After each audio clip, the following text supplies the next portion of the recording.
Bienvenue à tous pour cette visio sur le décryptage loi de finances 2023 qui sera donc animée par Luc-Alain Verviche de la Banque Postale. Cette visio est organisée dans le cadre des formations de l'Association des maires des Pyrénées-Atlantiques. Merci à vous et bonne visio.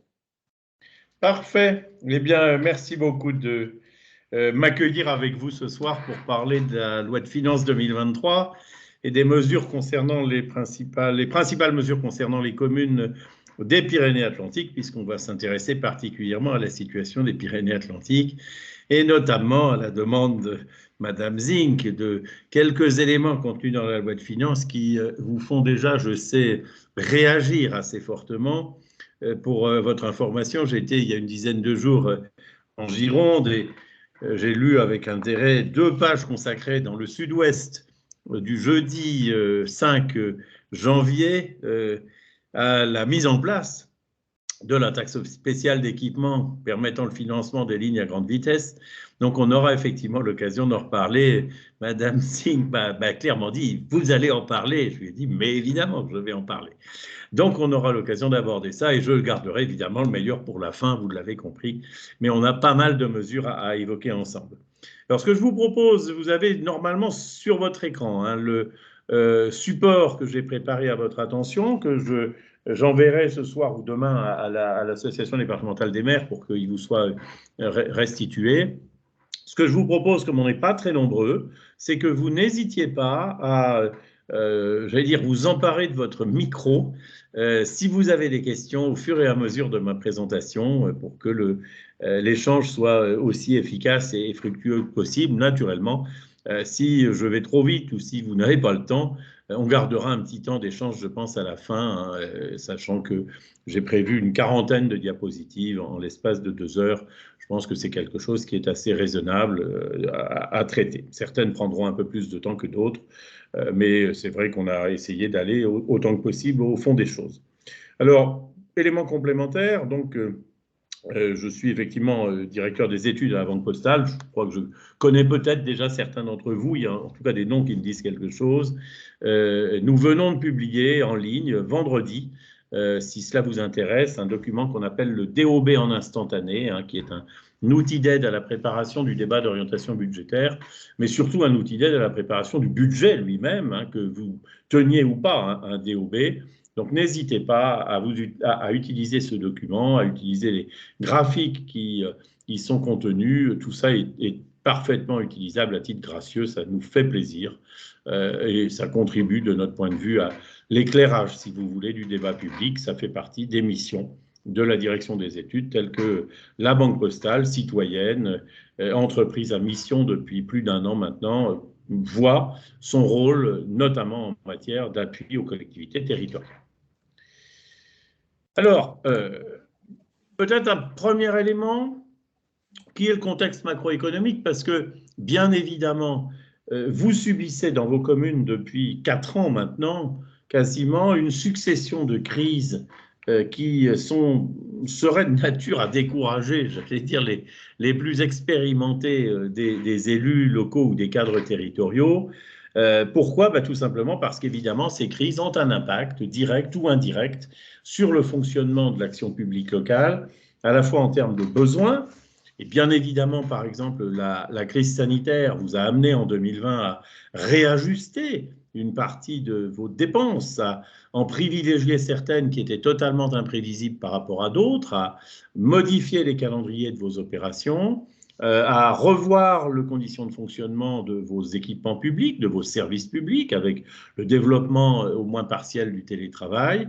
Ces éléments-là, évidemment, jouent aussi de façon indirecte, puisque par définition, tout élément de crise qui a un impact sur les finances dans leur ensemble, sur l'environnement macroéconomique, joue sur la population, joue sur les entreprises, joue donc sur vos recettes et aussi sur vos dépenses en termes de couverture des besoins des populations qui sont les vôtres. Donc c'est toujours important de regarder un petit peu où nous en sommes par rapport à ça. Et ce qui est clair, c'est que nous sommes dans une situation qui est inédite, non pas en termes de réalité de crise, parce que des crises finalement, comme je le disais, depuis 2020, quasiment ça n'arrête pas, avec donc les effets sur la croissance de la récession extrêmement importante.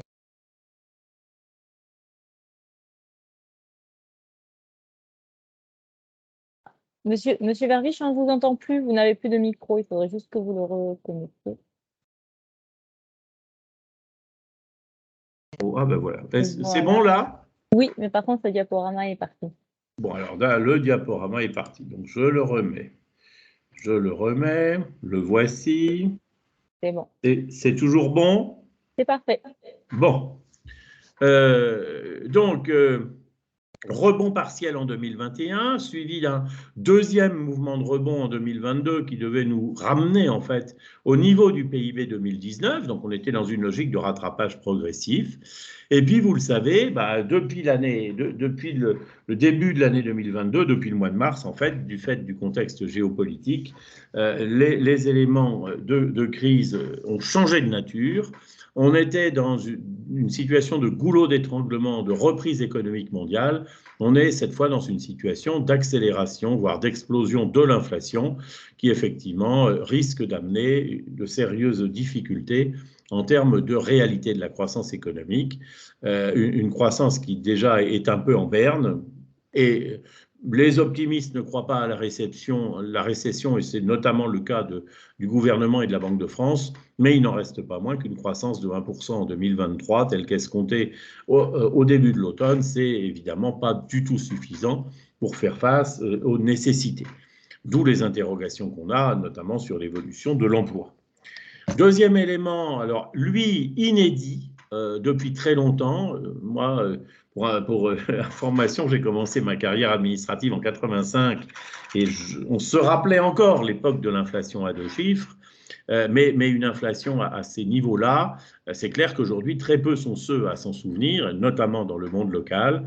Vous le voyez, une croissance estimée en moyenne à 5,3% en 2022, et je vais revenir sur ce point un peu plus tard, qui se ralentirait progressivement à partir du deuxième trimestre pour arriver à un taux moyen de l'ordre de 4,2%. C'est sans commune mesure avec ce qu'on a connu au cours des dernières années, notamment au cours des toutes dernières années.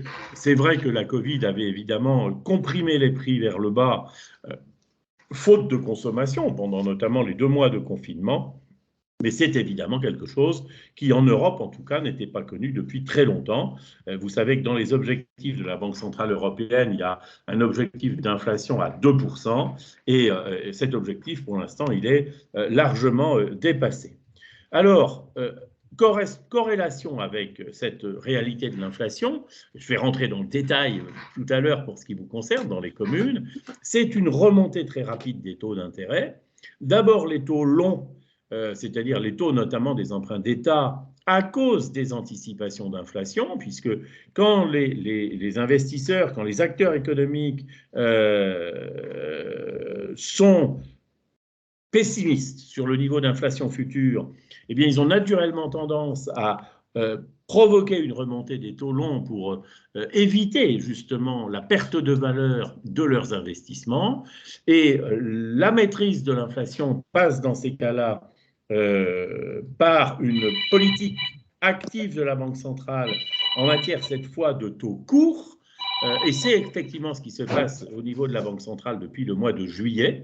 La Banque centrale européenne ayant remonté de façon très très brutale presque ses taux courts et continuant et devant continuer à le faire, ce sont les dernières annonces de Madame Lagarde, cette remontée des taux courts visant précisément à tuer en fait les anticipations d'inflation.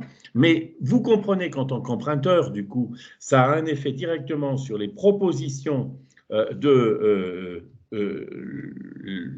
milieu bancaire, à la fois sur les taux fixes qui sont corrélés aux taux longs et à la fois sur les taux révisables qui, eux, sont corrélés aux taux courts, ce qui explique à la fois l'évolution des offres que vous avez pu trouver sur le marché depuis le début de l'année dernière et en même temps les difficultés auxquelles vous avez pu être confrontés au regard d'un troisième élément qui, lui, était totalement inédit depuis, il faut bien le dire, la décentralisation, qui était en fait la mise en place, ou plutôt la mise en œuvre du taux d'usure pour les prêts aux collectivités locales, du fait même de son mode de calcul qui n'a pas pu permettre, qui n'a pas été adapté plutôt en fait à la brutalité de la remontée des taux.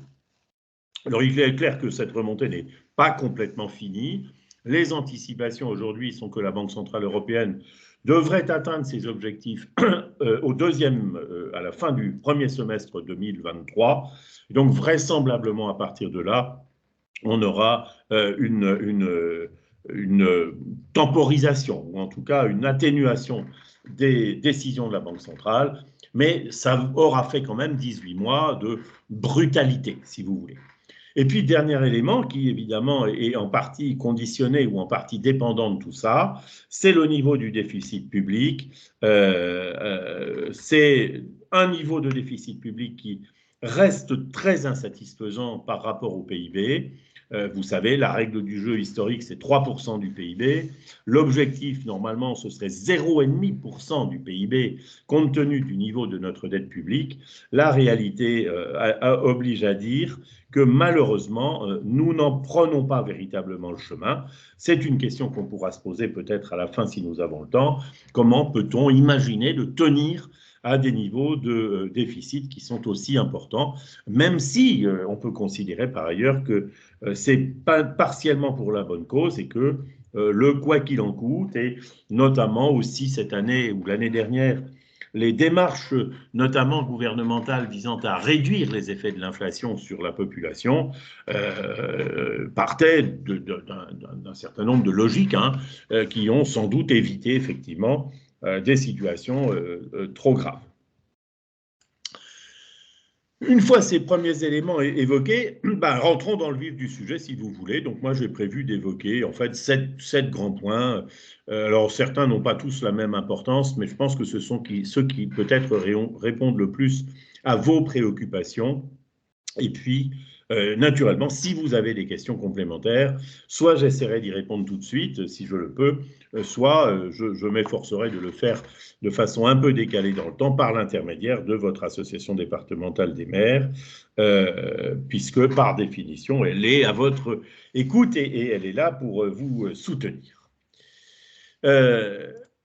Alors, sur la lutte contre l'inflation, deux éléments marquants dont vous avez évidemment entendu parler pour tenter de modérer les effets de la hausse des prix de l'énergie sur les budgets locaux. Premièrement, la mise en place de ce qu'il est convenu désormais d'appeler un amortisseur électricité, qui ne concerne pas seulement les collectivités locales, qui concerne une multitude d'acteurs économiques, d'acteurs privés, de bailleurs sociaux, etc., et qui joue sur deux domaines qui concernent tous les deux les collectivités locales. Pour un montant, vous le voyez, estimé à peu près à 1 milliard d'euros, sans qu'on sache très bien, effectivement, au bout du compte, combien ça coûtera, parce que ça va dépendre un peu de l'évolution des prix de l'énergie. Si vous voulez en savoir plus sur les composantes des prix de l'énergie, vous en avez certainement lu énormément depuis quelques mois.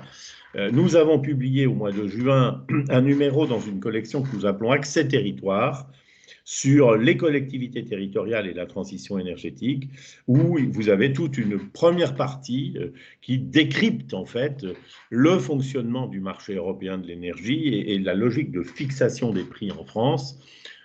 Mais comme je le disais, c'est quelque chose que nous-mêmes avons découvert en juin, parce que la crise était là. Je pense que depuis, beaucoup ont compris en fait comment les choses se passent.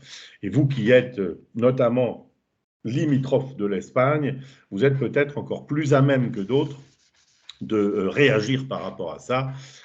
Mais ce sont des questions qu'on n'aura pas le temps d'aborder.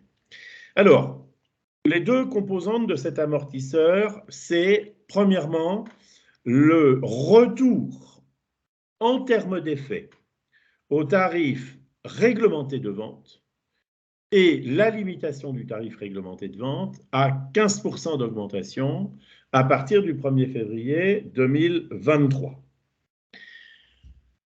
Alors, quand je dis premier élément, augmentation limitée à 15%, c'est quelque chose qui va donc s'imposer à tous les fournisseurs qui produisent, qui plutôt distribuent de l'énergie au tarif réglementé, donc évidemment principalement EDF.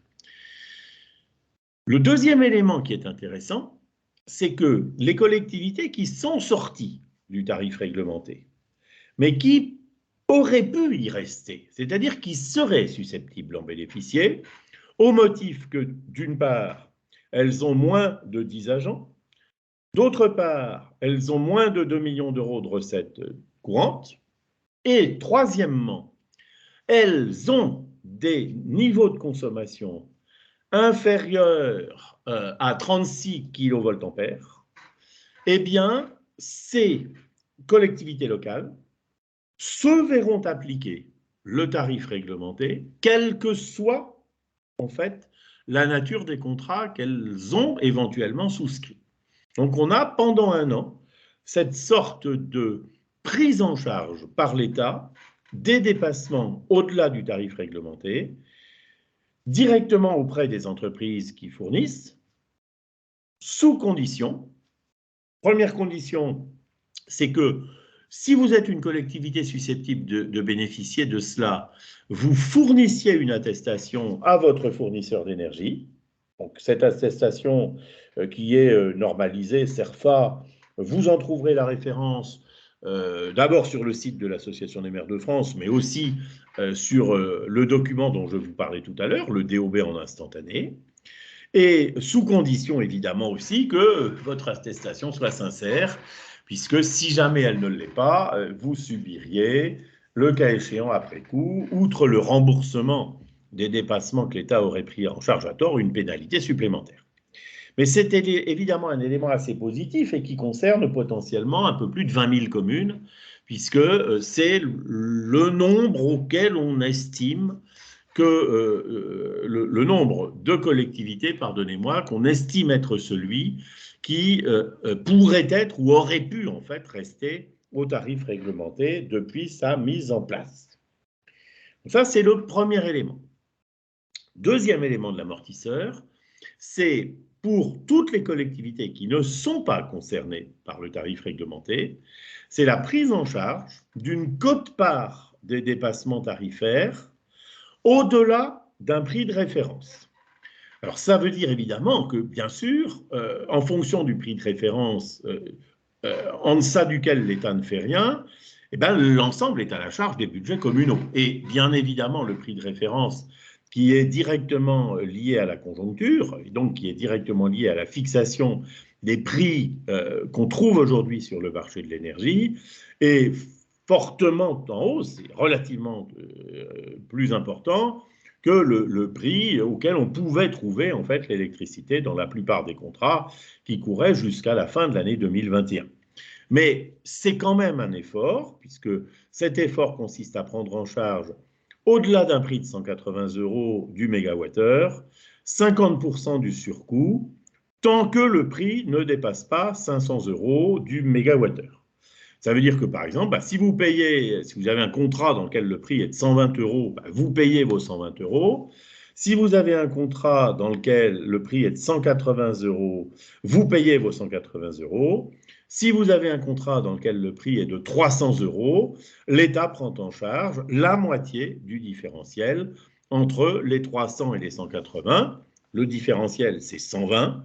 L'État paye 60. Et donc, vous ne payez finalement que 240.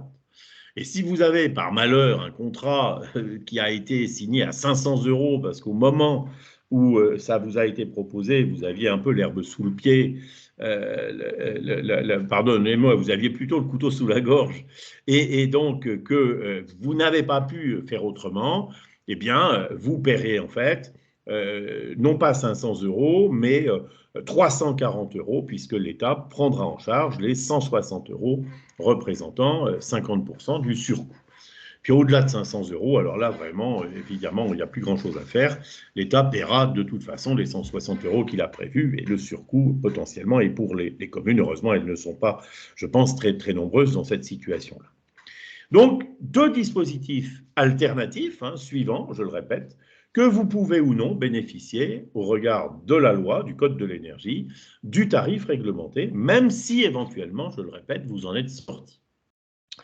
Élément extrêmement pratique, le versement sera fait directement par l'État au fournisseur. Ça veut dire que vous n'avez pas à payer la facture pleine et à récupérer de l'argent auprès de l'État.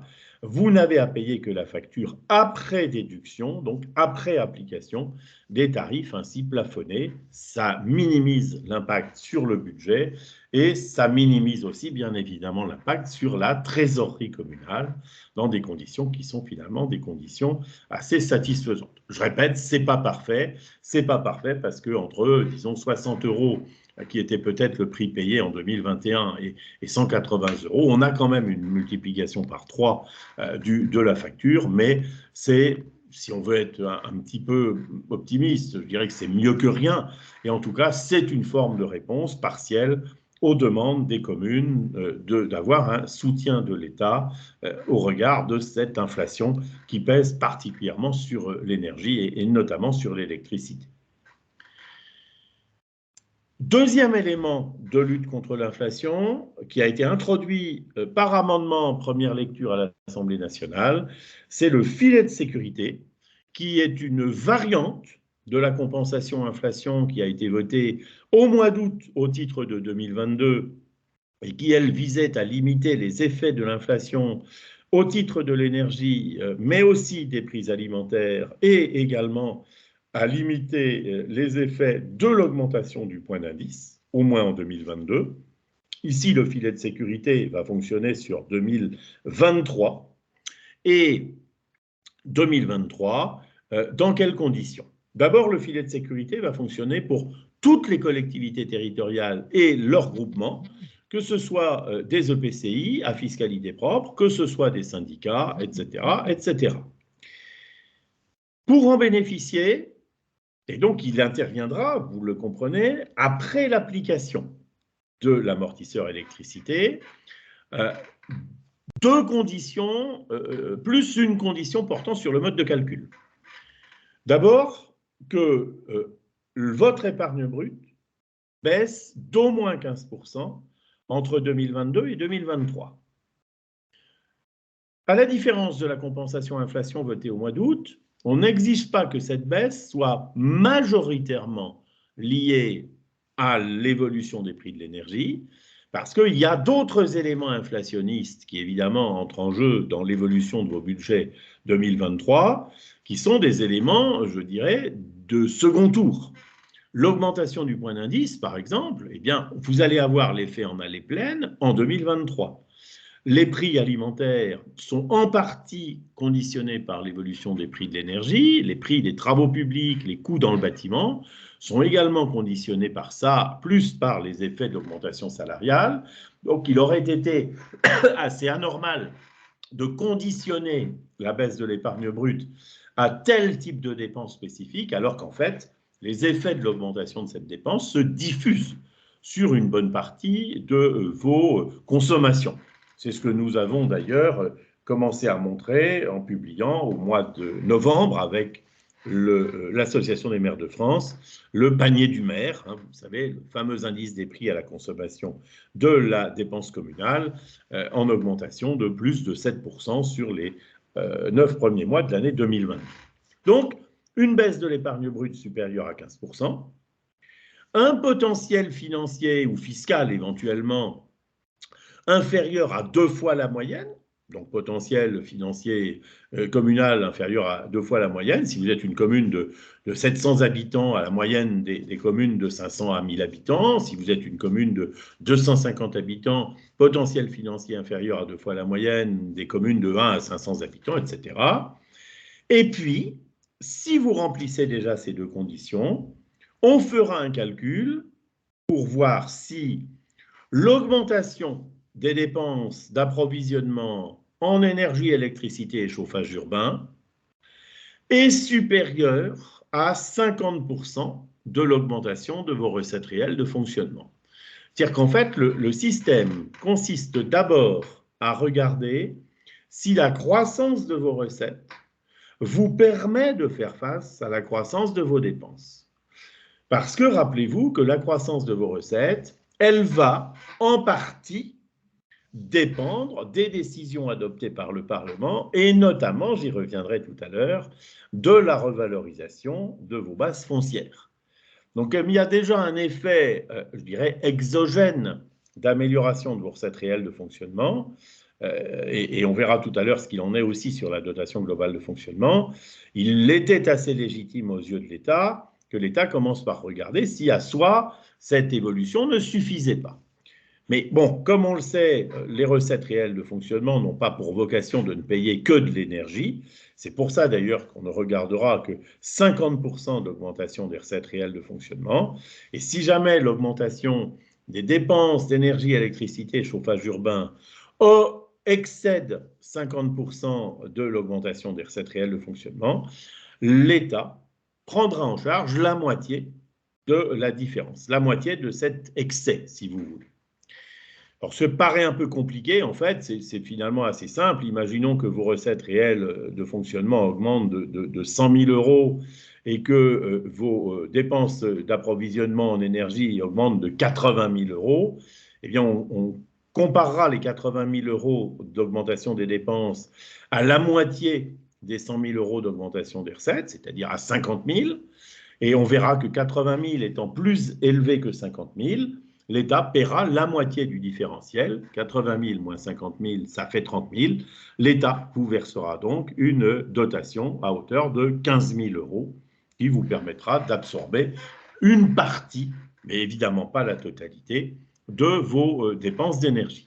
Je le répète, ceci après application déjà de l'amortisseur dont j'ai parlé tout à l'heure.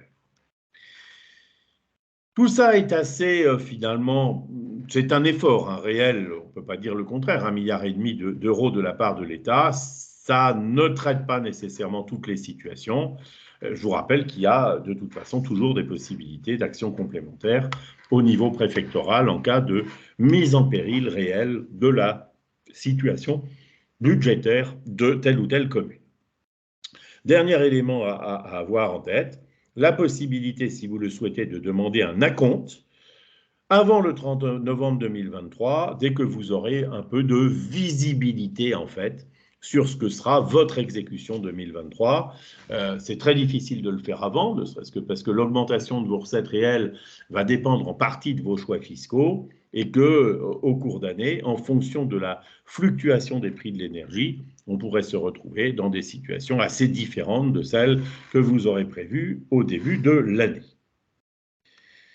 Voilà pour les deux principales mesures qui concernent la couverture, la protection contre l'inflation.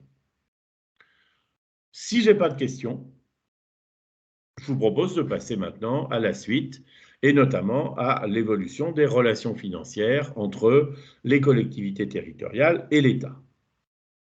Une marge, vous me dites, hein, je ne vois pas de... non, il n'y a pas de questions. De questions. Hein.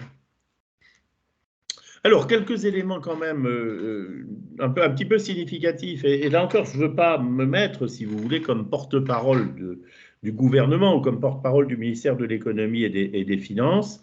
Mais je pense qu'il est important d'avoir quand même de prendre en compte la façon dont l'État a tenté quand même de répondre aux préoccupations du monde local, même s'il ne l'a pas fait comme celui-ci l'aurait voulu. Vous savez que l'une des revendications, notamment portée par l'Association des maires de France, c'était l'indexation de la DGF. L'État n'a pas voulu s'engager dans cette voie, notamment pour des raisons qui tiennent au fait que il ne savait pas très bien où ça le mènerait. Dire très clairement, sans visibilité sur l'évolution du contexte macroéconomique en 2024, c'était difficile pour lui de faire en sorte. Je pense qu'on a coupé là. Voilà. Oui. C'est bon là? Oui, ça y est, c'est revenu. Bon. Je ne sais pas pourquoi, de temps en temps. C'était difficile pour lui comment dirais-je, de revenir à une règle générale. Et c'est en partie ce qui explique qu'il n'ait pas voulu le faire. L'autre élément sur la DGF étant que de toute façon, comme elle craque de toutes parts, ce n'est peut-être pas très utile de s'imposer des règles d'évolution particulières alors que potentiellement, il n'est pas complètement exclu qu'on décide de la réformer. Maintenant, il y a quand même, je pense, un vrai effort de l'État, et je pense que ça, il faut le remarquer, il faut l'observer d'un certain point de vue, lié à plusieurs dispositions. Alors d'abord, je le redis, hein, les dispositifs de protection contre l'inflation, donc 2,9 milliards, le 1,5 milliard dont j'ai parlé sur le filet de sécurité, le milliard sur l'amortisseur, 430 millions qui sont la reprise des crédits votés en 2022 et qui n'ont quasiment pas été utilisés. Et puis vous avez quelques éléments globaux, hein, qui montrent quand même une progression des concours de l'État à hauteur de 4 milliards d'euros. Ce n'est pas ce qu'aurait donné une indexation de la DGF, c'est même beaucoup plus en réalité. Donc, on ne peut pas dire que l'État ne fasse rien. Mais c'est vrai que ça ne répond pas complètement au vœu qui était celui des collectivités territoriales d'avoir une sorte de garantie pour l'avenir. Alors, si on regarde maintenant d'un petit peu plus près ce qu'il y a dedans, et ce dont je vais reparler, vous avez d'abord l'augmentation de la DGF. Bon, ça, c'est assez significatif, 320 millions. Vous avez, je ne reparlerai plus de l'inflation, vous avez 200 millions d'augmentation du fonds de compensation pour la TVA qui sont la résultante en fait de la croissance des investissements au cours des dernières années. Vous avez la compensation de la réduction des bases des locaux industriels qui joue pour les EPCI d'une part et pour les communes d'autre part, puisque ça joue à la fois sur le foncier bâti et sur la cotisation foncière des entreprises.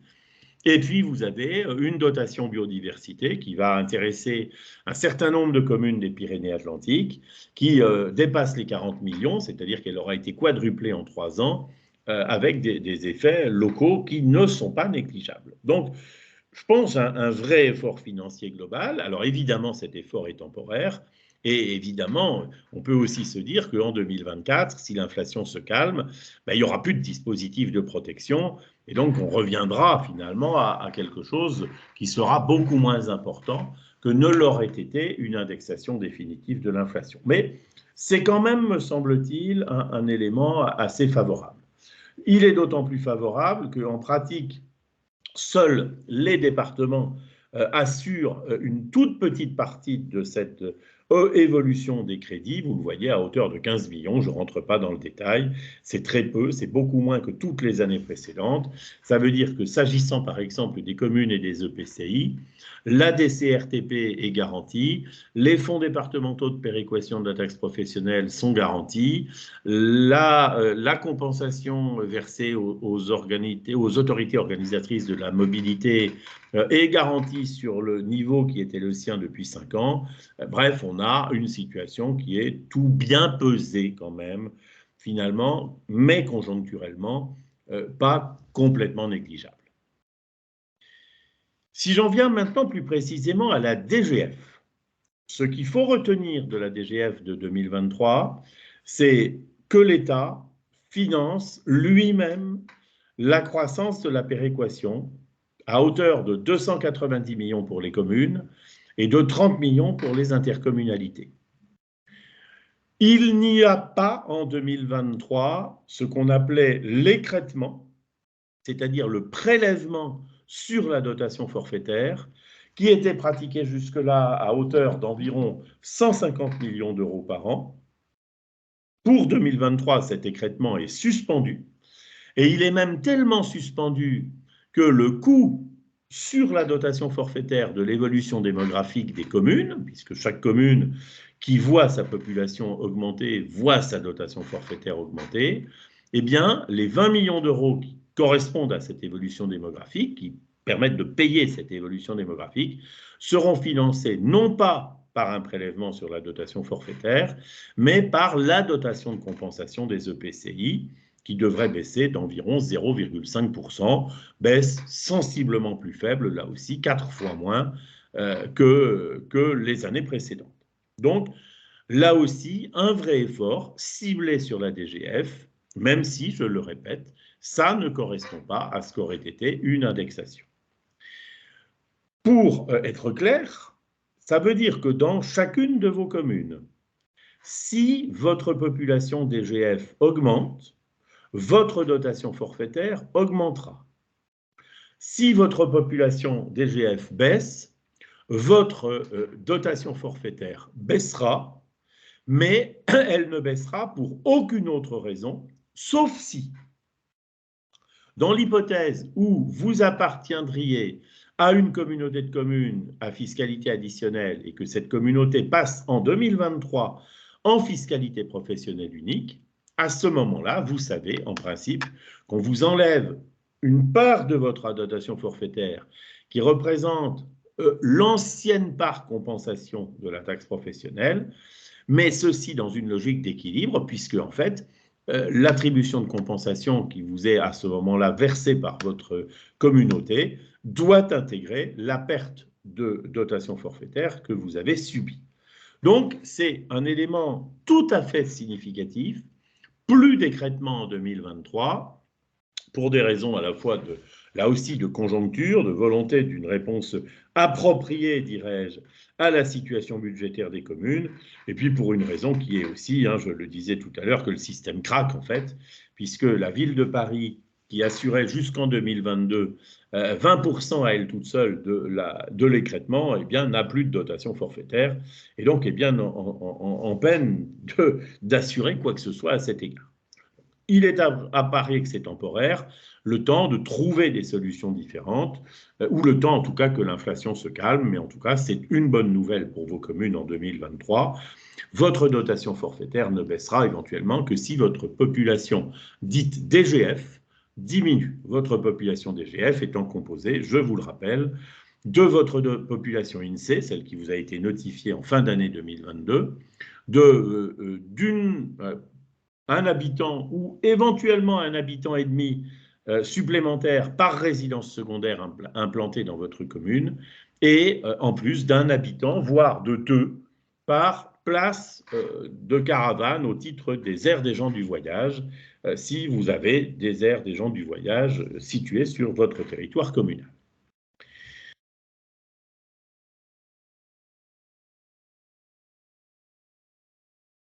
Votre micro, M. Vervich, s'est arrêté.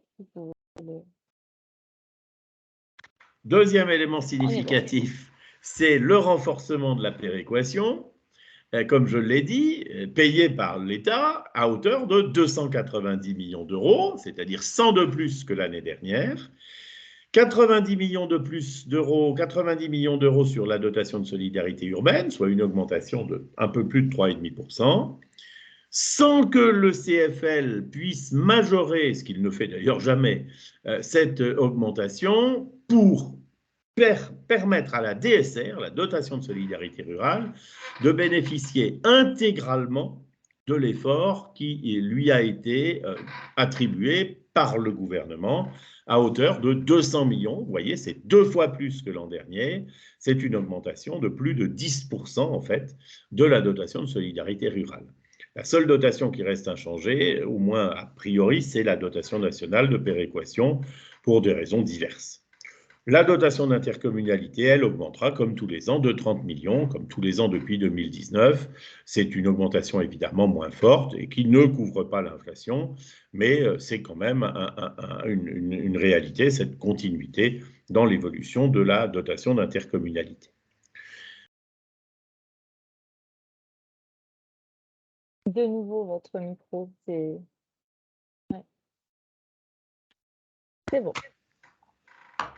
Ces chiffres sont tout à fait artificiels, disais-je, dans la mesure où une partie des augmentations va être absorbée par l'outre-mer, pour des raisons qui tiennent à la volonté de rattrapage des dotations versées à l'outre-mer depuis 2019, pour des raisons diverses, en grande partie légitimées par l'observation. En fait, la quote-part des dotations dont bénéficie l'outre-mer augmente de façon continue depuis 2020. Vous le voyez, c'est la courbe verte qui est tout en haut du graphique. On est passé d'une part qui représentait un petit peu plus de 5% du total à une part qui représente un peu moins de 7% du total. Il est vraisemblable que ça s'arrêtera là, puisque c'est l'objectif qui avait été fixé, qui devait être atteint en 5 ans, qui l'aura été en 4 en fait. Et du coup, une partie des dotations, au départ, si vous voulez, au lieu d'être attribués aux communes de métropole vont être attribués sous une autre forme aux communes de l'outre-mer. Mais il n'en reste pas moins que les augmentations pour la métropole restent significatives, vous le voyez sur la droite. La dotation de solidarité urbaine, plus de 77 millions supplémentaires, donc un peu plus de 3,20%. La dotation de solidarité rurale, 182 millions supplémentaires, 10%. Et puis, la dotation nationale de péréquation, qui, elle, baisse, puisque, comme je l'ai dit, la part consacrée, la part dédiée à l'outre-mer augmente du fait de cette règle de rattrapage qui a été décidée lors des débats de la loi de finances en 2019. Alors, la dotation de solidarité rurale, dans ce contexte-là, ne change pas de logique. Hein. Donc, il y aura simplement, effectivement, de solidarité urbaine, pardon, ne change pas de logique. Il y aura 3% de plus qui seront répartis d'une part entre les communes de plus de 10 000 habitants, d'autre part entre les communes de 5 à 10 000 habitants, pas toutes, les 2/3 des communes de plus de 10 000 habitants et 10% des communes de 5 à 10 000 habitants, mais avec une croissance qui est non négligeable et qui bénéficie bien sûr d'autant plus aux communes les moins favorisées. C'est l'application toute simple de la règle du jeu qui consiste à classer les communes en fonction d'un indice dans lequel on met diverses choses, le potentiel financier, le revenu moyen par habitant, le pourcentage de logements sociaux, le pourcentage de bénéficiaires d'aide au logement. On met tout ça dans la marmite, on met au four et on attend de voir ce qui sort. Et ça se traduit par une attribution qui donc, en moyenne cette année, augmentera d'un peu plus de 3%. Sur la dotation de solidarité rurale, en revanche, c'est un peu plus compliqué puisque la règle du jeu, c'est que cette DSR est répartie elle-même en 3 fractions. Une fraction dite bourg-centre, une fraction péréquation et une fraction dite cible. Or, au cours de ces dernières années, les fractions bourg-centre et cible ont toujours été privilégiées dans la répartition par le comité des finances locales. Elles ont été privilégiées au point que, vous allez le voir sur le graphique suivant, la fraction cible qui est en vert tout en haut du graphique, qui représentait quasiment rien en 2011, année de sa mise en place, représente aujourd'hui plus du quart du total. Quant à la fraction bourg-centre, elle représentait déjà un élément assez considérable, c'était de l'ordre de 40%, elle représente aujourd'hui à peu près un tiers, mais elle a toujours aussi fait l'objet d'une attention particulière parce que les bourgs-centres sont considérés comme ayant des charges de centralité en milieu rural qui leur sont spécifiques. Il se trouve cependant que du coup, puisque ce sont ces 2 fractions qui ont été privilégiées, comme le montre le graphique par le comité des finances locales, la fraction péréquation, qui est celle qui bénéficie au plus grand nombre de communes, environ 33 000, a été réduite à la portion congrue. Vous voyez en effet que la partie bleue de mon graphique a finalement relativement peu bougé entre, je dirais, 2015 et 2021, voire 2022. Alors, ce qui se passe, c'est que cette année, on va avoir en fait une augmentation très différente des 3 fractions, puisque la loi de finances nous dit très clairement la fraction péréquation bénéficiera de 60% au moins de l'augmentation. Et je vous rappelle que cette augmentation, elle est de 180 millions d'euros. Ça veut dire que, grosso modo, la fraction péréquation augmentera d'environ 16% par rapport à l'année dernière. Donc ça, c'était quelque chose à avoir en tête. Ça veut dire que si vous êtes bénéficiaire de la fraction péréquation, et vous l'êtes pour une raison assez simple, c'est qu'après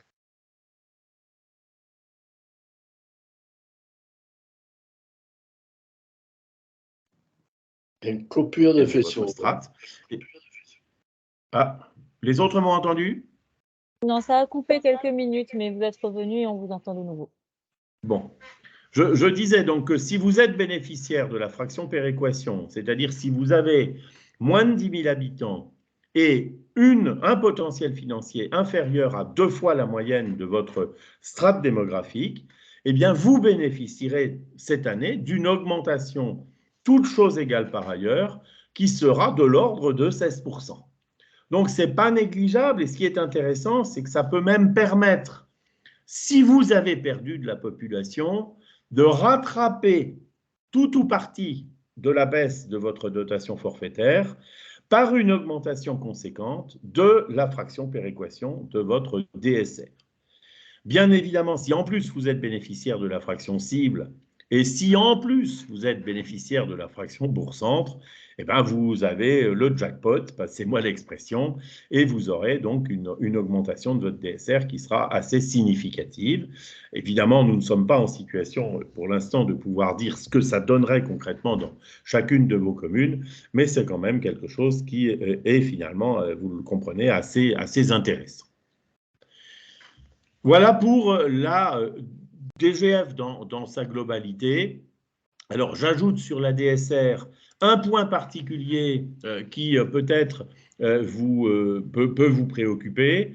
Pas le premier est une pure précision législative, mais le deuxième, c'est que si vous êtes bénéficiaire de la fraction cible, c'est-à-dire si vous êtes classé dans les 10 000 communes considérées comme les moins favorisées parmi les communes rurales, eh bien, vous avez peut-être vu d'une année sur l'autre des fluctuations assez brutales du montant qu'on vous attribuait. Ces fluctuations vont être encadrées désormais entre plus 20% et moins 10% de l'année précédente, ce qui est une forme de sécurité par rapport à votre préparation budgétaire. Ça vous permet d'anticiper en fait, un petit peu en tout cas, le niveau de la DSR à laquelle vous pouvez vous attendre en 2023. Et puis le dernier élément, si jamais vous avez suivi le débat parlementaire, vous savez peut-être que le gouvernement avait proposé de modifier, de remplacer la fraction dite voirie, la part voirie, dans les deux fractions, fraction péréquation et fraction cible, par une part densité, au motif notamment que certaines communes bénéficient de la part voirie alors même qu'elles n'ont plus de voirie, et notamment soit parce qu'elles appartiennent, alors ça n'est pas le cas dans les Pyrénées-Atlantiques à une communauté urbaine ou à une métropole, mais éventuellement parce qu'elles ont transféré une partie de leur voirie à leur intercommunalité qui a pris la compétence sur la voirie communautaire. Le fait est que on se retrouvait avec des situations qui étaient parfois un tout petit peu bancales, si vous voulez, ou un tout petit peu inéquitables, notamment entre les communes appartenant à une métropole, dont certaines continuaient à toucher une part voirie, alors même qu'elles ne devraient pas la toucher, puisque dans les métropoles et dans les communautés urbaines, la voirie, normalement, devient intercommunale. Elle devient propriété intercommunale. Et donc, l'État avait proposé de modifier ce dispositif en instituant une part densité qui a fait l'objet de travaux assez conséquents au sein du comité des finances locales, mais le Sénat a réagi de façon assez vive, il faut bien le dire, lors de l'examen du projet de loi de finances, et le gouvernement a décidé de suspendre pour l'instant son projet en partant de l'idée que peut-être soit il avait été mal expliqué, soit il restait des détails techniques à affiner, parce qu'on trouvait, on avait quand même des bouleversements assez marquants, en fait, dans le passage de cette part voirie à cette part cible, qui ont d'ailleurs pour autant un peu la même vocation, c'est de prendre en compte les coûts de ce qu'on pourrait appeler la spatialité des communes, le coût qui dans les communes est représenté par leur territoire, alors qu'elles ont finalement peu d'habitants et donc peu de moyens. Il est à prévoir que ce système reviendra en fait à l'examen un jour ou l'autre, mais peut-être sous une forme un peu différente. Excusez-moi, je m'interromps 15 secondes.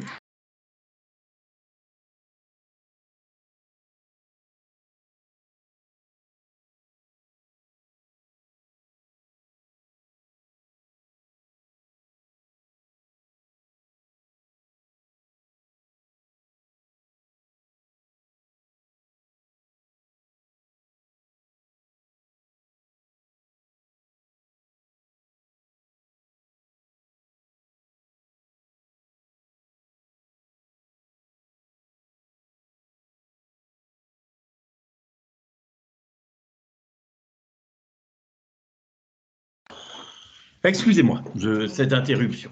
Euh, alors, je continue. Donc, quelques précisions complémentaires concernant les communes nouvelles. Vous savez que les communes nouvelles bénéficient en principe pendant 3 ans d'une garantie de non-baisse sur leur dotation forfaitaire et sur chacune de leurs dotations de péréquation.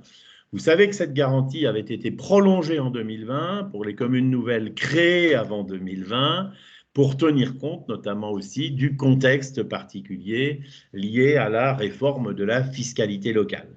Et donc, ça signifie que il y avait une bonne partie des communes nouvelles, toutes celles créées avant 2020 et même celles créées d'ailleurs au 1er janvier 2020, qui auraient dû en 2023 voir ces garanties terminées.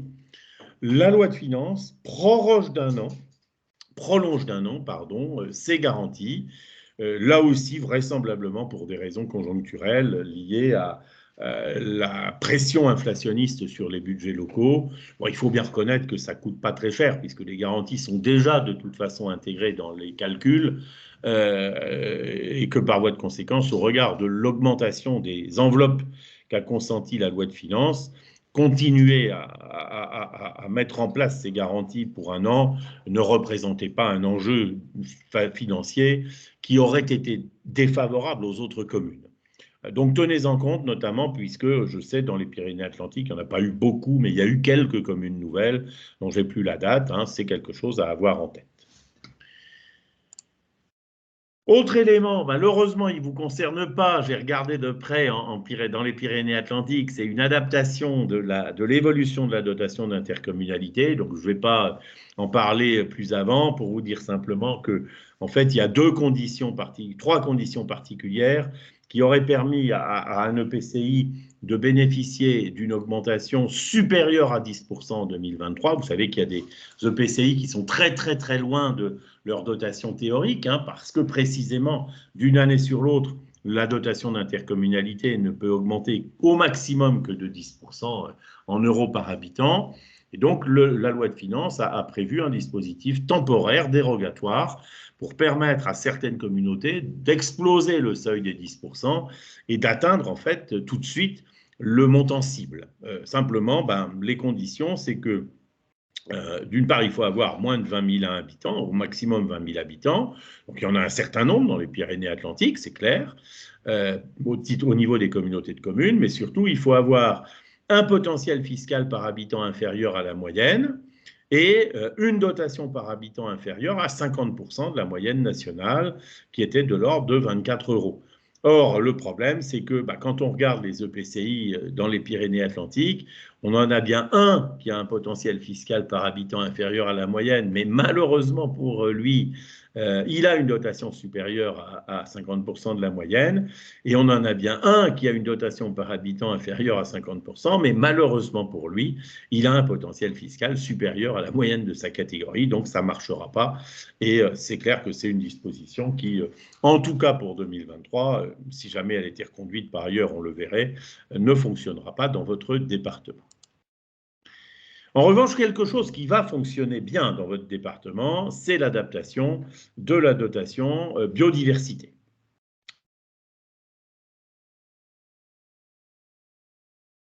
D'abord, au niveau des zones Natura 2000, à hauteur de 5 millions d'euros, et puis qui s'est renforcé en 2020 avec l'intégration, en 2021, pardon, avec l'intégration des communes ayant une partie de leur territoire dans le cœur d'un parc national ou ayant une partie de leur territoire maritime dans un parc naturel marin, et qui s'est développé en 2022 avec la création d'une composante pour les communes appartenant à un parc naturel régional, pour un montant, vous le voyez, qui est passé de 5 à 10 puis à 24 millions d'euros. En 2023, nouvelle augmentation très importante, donc 17 300 000 euros supplémentaires, pour plusieurs raisons. Première raison, aucune attribution individuelle ne pourra être inférieure à 3 000 euros, alors que, sauf pour les parcs nationaux, le montant minimal était de 1 000 euros. Donc ça veut dire qu'il y a beaucoup de communes qui vont bénéficier en fait d'un triplement de leur attribution. Et c'est d'autant plus significatif, vous le comprenez, pour les toutes petites communes, puisque dans une commune de, disons, 300 habitants, ça représente 10 € par habitant, mais pour une commune de 50 habitants, ça représente 60 € par habitant, ce qui est parfois tout simplement plus important que le montant de la DGF elle-même. Deuxième élément, la modification des critères d'attribution, qui là aussi concerne directement quelques-unes des communes des Pyrénées-Atlantiques, et notamment bien évidemment celle de la chaîne des Pyrénées, c'est la partie parc national. Puisqu'il était nécessaire d'avoir une partie de la commune située en cœur de parc, cette exigence disparaît.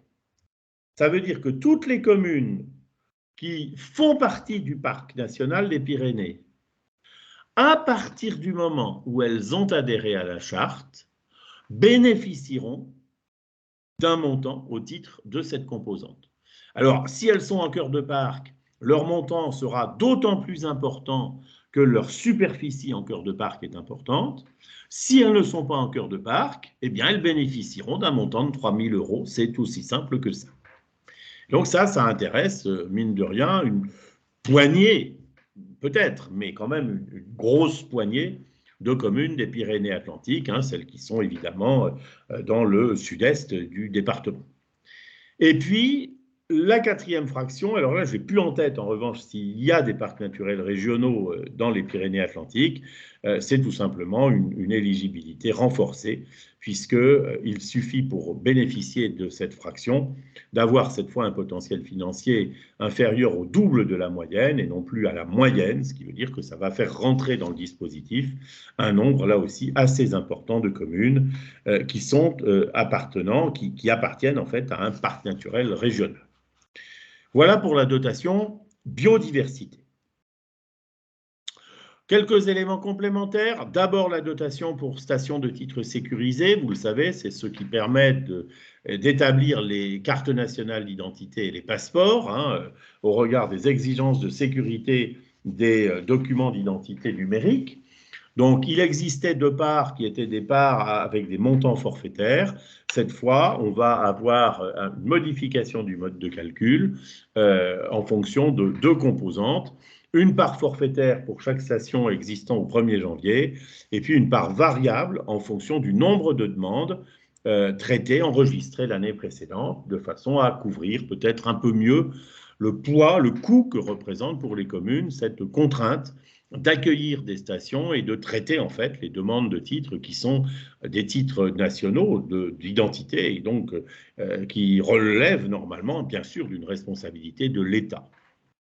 Avec une majoration pour les stations, une majoration donc de ces deux parts pour les stations inscrites à un module, comme le dit le texte, dématérialisé et interopérable de prise de rendez-vous, ce qui est destiné évidemment à faciliter la vie des gens, puisqu'à partir du moment où on a un module de cette nature, en fait, les demandeurs peuvent aller choisir de façon assez libre la station dans laquelle ils souhaitent passer, en tenant compte effectivement de l'engorgement de tel ou tel.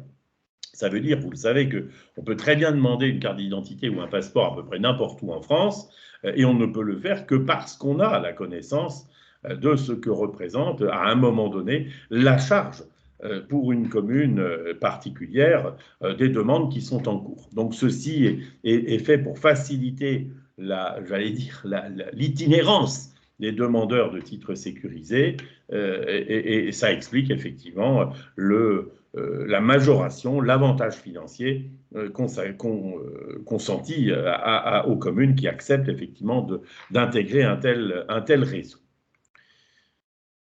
Pour 2023, comme on n'a pas évidemment les données de l'année 2023, mais qu'il faut bien verser la majoration, le dispositif sera adapté puisqu'on tiendra compte en fait de la situation constatée au 1er juillet et pas au 1er janvier, comme ce sera le cas en revanche à partir de 2024.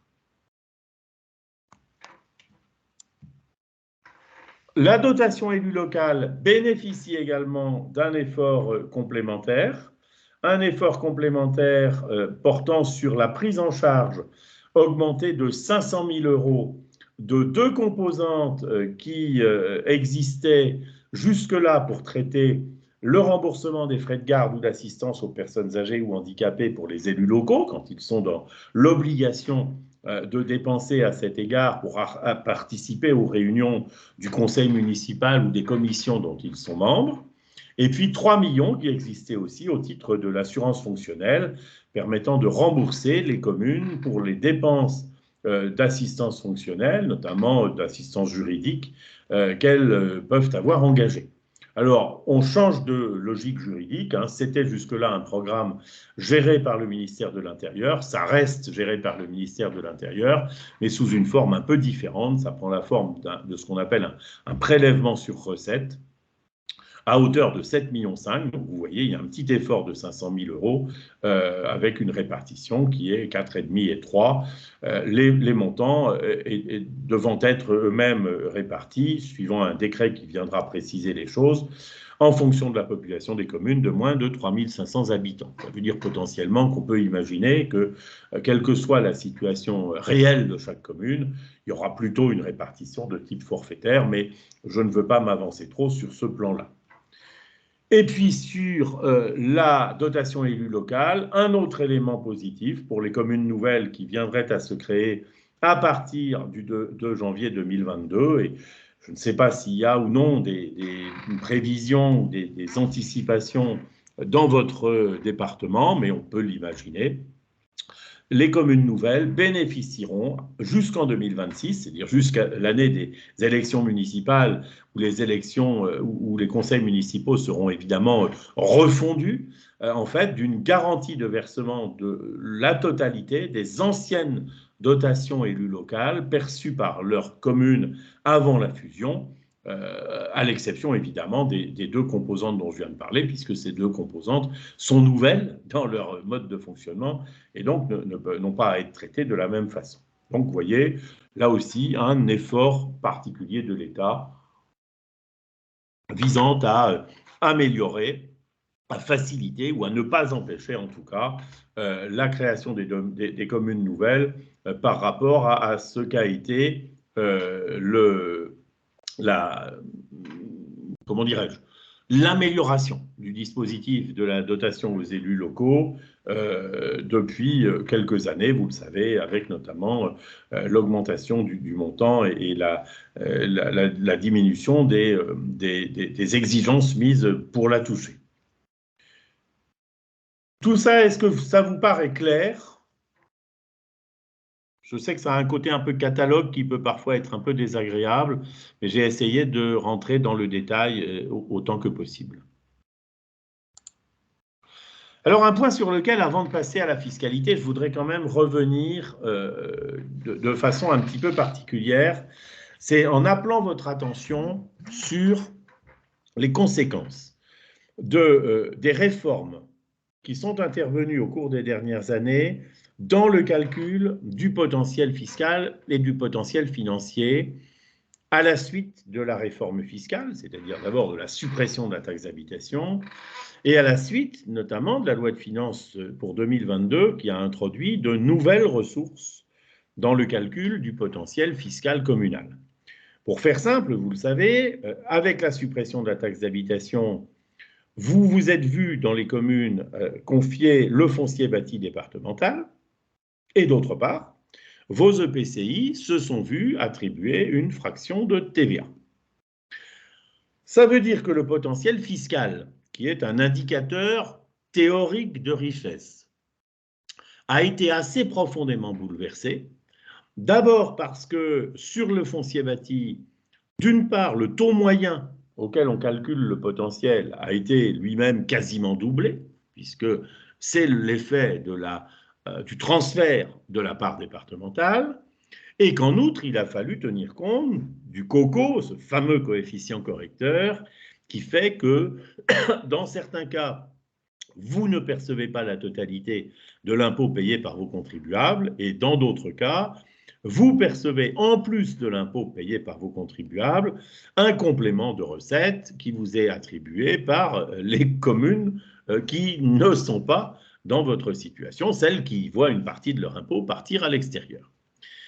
Et puis d'autre part, le calcul du potentiel fiscal communal intègre une partie des recettes de votre PCI, puisque cette PCI, avec ses recettes, agit pour votre compte. Et ces recettes ont changé elles aussi de nature, puisque aux bases de taxes d'habitation qui étaient prises en compte jusque-là, a succédé un produit de TVA avec les effets classiques sur lesquels je pourrais être, si vous le voulez, plus disert, de substitution d'un produit à un potentiel. Et quand on substitue un produit à un potentiel, ça change les résultats pour des raisons tout à fait claires. Le potentiel est calculé théoriquement, alors que le produit, lui, est calculé réellement. Eh bien, ces modifications, et si on y ajoute en plus l'introduction de nouvelles recettes dans le calcul, telles que par exemple les droits de mutation à titre onéreux, vont avoir à terme des effets considérables sur les résultats du calcul et donc sur la valeur du potentiel financier de chacune des communes françaises. Et ces résultats, vous les voyez synthétisés sur cette carte. En 2028, en vert, nous avons toutes les communes qui devraient voir à situation inchangée, c'est-à-dire en imaginant qu'elles restent en 2028 comme elles sont en 2022. On devrait voir en vert toutes les communes dont le potentiel financier va diminuer. Et donc, elles vont se retrouver en meilleure situation par rapport à l'attribution des dotations de péréquation. En revanche, en rouge, et en rouge foncé lorsque c'est vraiment important, on retrouve toutes les communes dont le potentiel financier devrait augmenter. Or, avoir un potentiel financier qui augmente, c'est être vu comme plus favorisé. Et être vu comme plus favorisé, c'est être moins bénéficiaire des dotations de péréquation. Alors, vous voyez, ça, c'est l'effet à terme. C'est l'effet à 2028, je le répète, toutes choses égales par ailleurs, sachant que ce dispositif prend vigueur petit à petit à partir de 2023 et que par voie de conséquence, ce qui est intéressant, c'est de regarder 2023. Et 2023, vous le voyez, vous avez le département des Pyrénées-Atlantiques, vous avez en rose, en rouge foncé, en rouge très foncé, les communes qui vont potentiellement connaître une augmentation de leur potentiel financier. Vous avez en vert plus foncé, en vert très foncé, il n'y en a quasiment pas, les communes qui vont connaître une diminution de leur potentiel financier. J'insiste bien sur un point, ça ne veut pas dire que vous allez être effectivement plus riche ou plus pauvre. Ça veut dire qu'on va vous voir comme plus riche ou plus pauvre, et donc qu'on vous versera les dotations de péréquation en fonction de ce regard-là. C'est ça qu'il faut bien considérer. Vous voyez, on a des phénomènes alors qui sont soit des phénomènes typiquement communaux, et c'est le cas par exemple de communes qui ont des droits de mutation à titre onéreux relativement importants par rapport à leur territoire, ou bien des communes qui ont des bases de taxes d'habitation sur les résidences secondaires relativement importantes. Et puis vous avez au contraire des communes qui vont voir leur potentiel baisser parce que pour des raisons tenant par exemple au niveau de la pression fiscale de leur intercommunalité, le nouveau mode de calcul leur est plutôt favorable. J'insiste bien là-dessus, c'est une simulation. Ça veut dire que ça n'est pas ce qui va être constaté en 2023, parce qu'entre 2022 et 2023, votre situation propre aura changé. Vous avez peut-être des bases d'imposition supplémentaires, vous avez peut-être des nouvelles maisons, vous avez peut-être des nouvelles entreprises, ou au contraire, vous en avez qui sont partis. Mais ce que je vous montre, c'est une tendance, c'est-à-dire que, toutes choses égales par ailleurs, le nouveau mode de calcul aboutit inévitablement à ça, et c'est un élément que vous devez prendre en compte dans l'estimation de vos dotations si vous avez l'habitude de faire une anticipation de vos dotations. 2023, c'est une première année de mise en œuvre à un rythme extrêmement lent. Ça s'accélérera après 2024. Nous Alors publierons sans juste, doute… oui, Je pardon, vous en prie. on a une question sur le Oui, fil. oui. Samia, je la lis et après tu… Dira si tu veux compléter. À quand la réforme des critères, un potentiel ne peut pas forcément être mobilisé, notamment en fonction du revenu des ménages. Je sais bien. Si j'avais.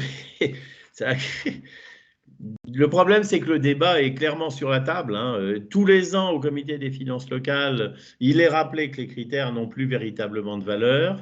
Vous avez raison en disant que c'est pas évident de les mobiliser, notamment quand on a une pression fiscale faible relativement aux autres, parce que la réalité des contribuables, c'est qu'ils ne peuvent pas nécessairement payer ce qu'on voudrait leur faire payer. Donc, clairement, le débat, comme d'une façon générale, le débat sur les dotations ou le débat sur la fiscalité, il est sur la table aujourd'hui. Quant à savoir quand il pourrait aboutir, les avis sont très, très partagés déjà sur les pistes qu'il faudrait entreprendre. Donc, malheureusement, je ne peux que vous conseiller d'activer le débat au sein déjà de l'association départementale des maires, hein, en contribuant à la réflexion, et puis par l'intermédiaire aussi, bien évidemment, des parlementaires du département, puisque, in fine, ça relève particulièrement, bien évidemment, de la loi. Mais sur la nécessité, vous prêchez un convaincu. Pas d'autres questions sur ce plan? Eh bien, s'il y en a une autre, c'est quand on voit la carte, ce ne sont pas les territoires riches qui voient leur potentiel augmenter, nous dit Camille également. Ah, mais je suis entièrement d'accord avec votre constat. Ça fait partie de ce qu'on appelle les effets de moyenne. Et vous allez voir, alors, c'est plus compliqué que ça, parce qu'on a des cas où ce sont les territoires riches qui augmentent encore, et on a des cas où ce sont les territoires moins riches qui diminuent. Mais c'est parce que le mode de calcul lui-même aboutit à ce type de résultat, notamment parce qu'il tient compte d'un phénomène qui était un phénomène absolument non communal aussi, qui était, alors ça se voit moins dans les Pyrénées-Atlantiques, mais vous allez voir sur la carte que je vais vous montrer juste après, c'est très parlant, ça se voit beaucoup au niveau de ce qu'était la pression fiscale, par exemple, du département. J'étais avec vos collègues des Hauts-de-France cet après-midi, le département de l'Aisne, par exemple, la quasi-totalité des communes de l'Aisne voient leur potentiel financier baisser parce que le niveau de pression fiscale du département de l'Aisne était de telle nature que le foncier bâti qui leur a été transféré, eh bien, finalement, est pris en compte à la baisse dans la réalité de leur potentiel financier. Ne serait-ce que parce que le taux du foncier bâti du département de l'Aisne avait fait un bond en 2011 avant qu'on leur supprime en fait la taxe d'habitation. Donc vous avez des phénomènes très très divers, hein, qui expliquent mathématiquement les résultats, mais qui ne les justifient pas territorialement. Et c'est pour ça que la question tout à l'heure sur la nécessité d'une refonte est particulièrement pertinente. Alors, voyez, si vous prenez la carte ici, par exemple, on devine quand même, hein, assez clairement, alors je ne les ai pas marqués, mais on perçoit quand même les logiques départementales dans cette histoire. Ici, c'est la carte du potentiel financier agrégé au niveau des ensembles intercommunaux, qui vous donne une idée de la façon dont va évoluer le FPIC, par exemple. En rose et en rouge, vous avez tous les ensembles dont le potentiel financier va augmenter. En vert, vous avez tous les ensembles intercommunaux où le potentiel financier va baisser. Ça veut dire que vous allez avoir un transfert de FPIC du vert vers le rose.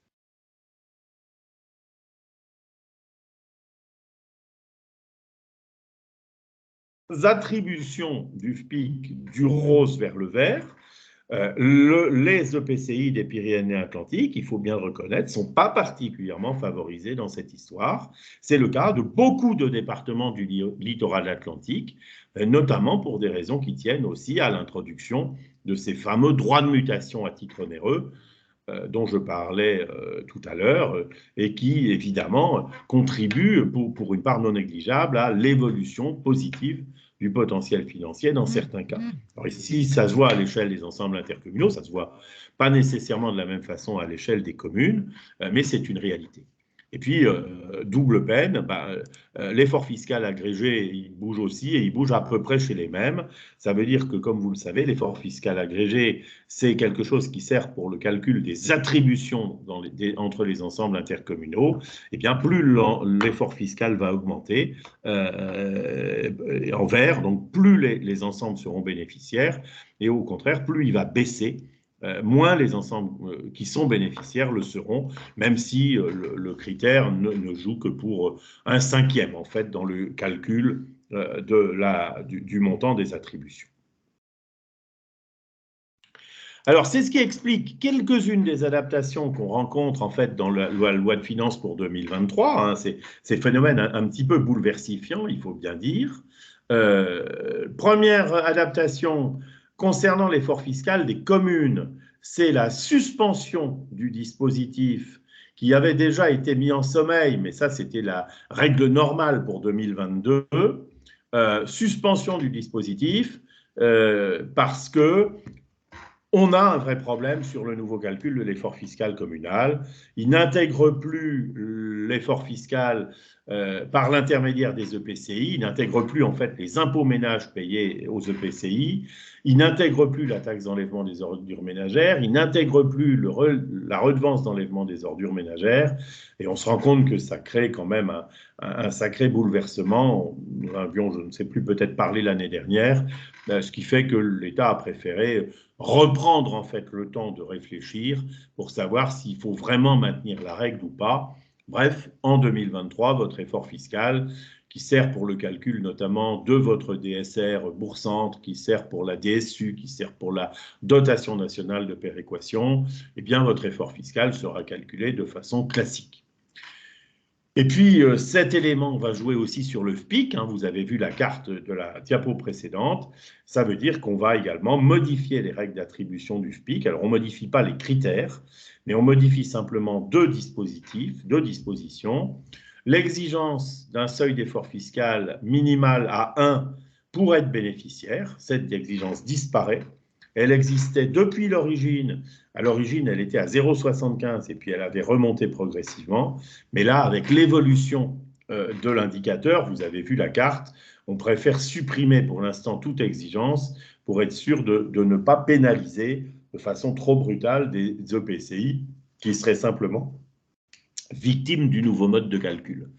Et puis, deuxième élément, comme ça n'empêchera sans doute pas un certain nombre d'ensembles intercommunaux de sortir du dispositif, eh bien, on recrée une garantie de sortie sur 4 ans, comme elle avait existé à partir de 2017, à la suite de la réforme intercommunale, parce que ce sont effectivement tant la refonte de la carte intercommunale que la refonte de l'indicateur, en l'occurrence potentiel financier ou effort financier agrégé, des réformes assez bouleversantes pour qu'on les atténue dans toute la mesure du possible.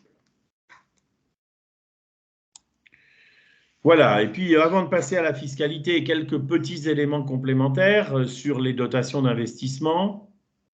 D'abord, le rappel des montants qui sont inscrits en 2023 au titre des crédits de paiement, donc 902 millions sur la dotation d'équipement des territoires ruraux, pour une autorisation d'engagement d'un peu plus d'1 milliard, similaire à celle de l'an dernier.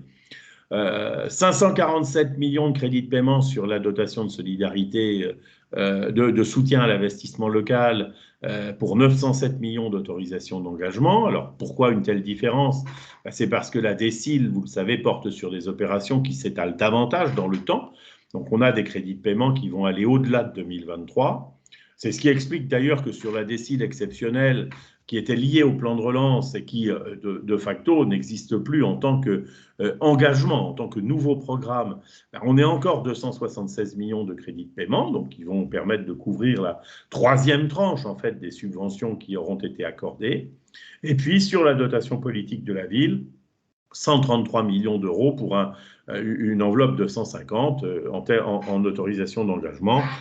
C'est un tout petit peu moins, c'est 2 millions de moins en crédit de paiement que l'année précédente, pour des raisons, là aussi, qui tiennent à la nature, en fait, des opérations qui sont financées. Deux points complémentaires concernant les dotations d'investissement. Il y a eu pas mal de tentatives au Sénat de modifier un petit peu les règles d'attribution, mais rien n'a finalement abouti. Donc les modifications sont des modifications qui sont plutôt, je dirais, un petit peu d'orientation ou d'information. La première modification, c'est que le préfet devra, pour fixer les taux de subvention, les préfets, donc en l'occurrence le préfet de région et le préfet de département, devront tenir compte du caractère écologique des projets.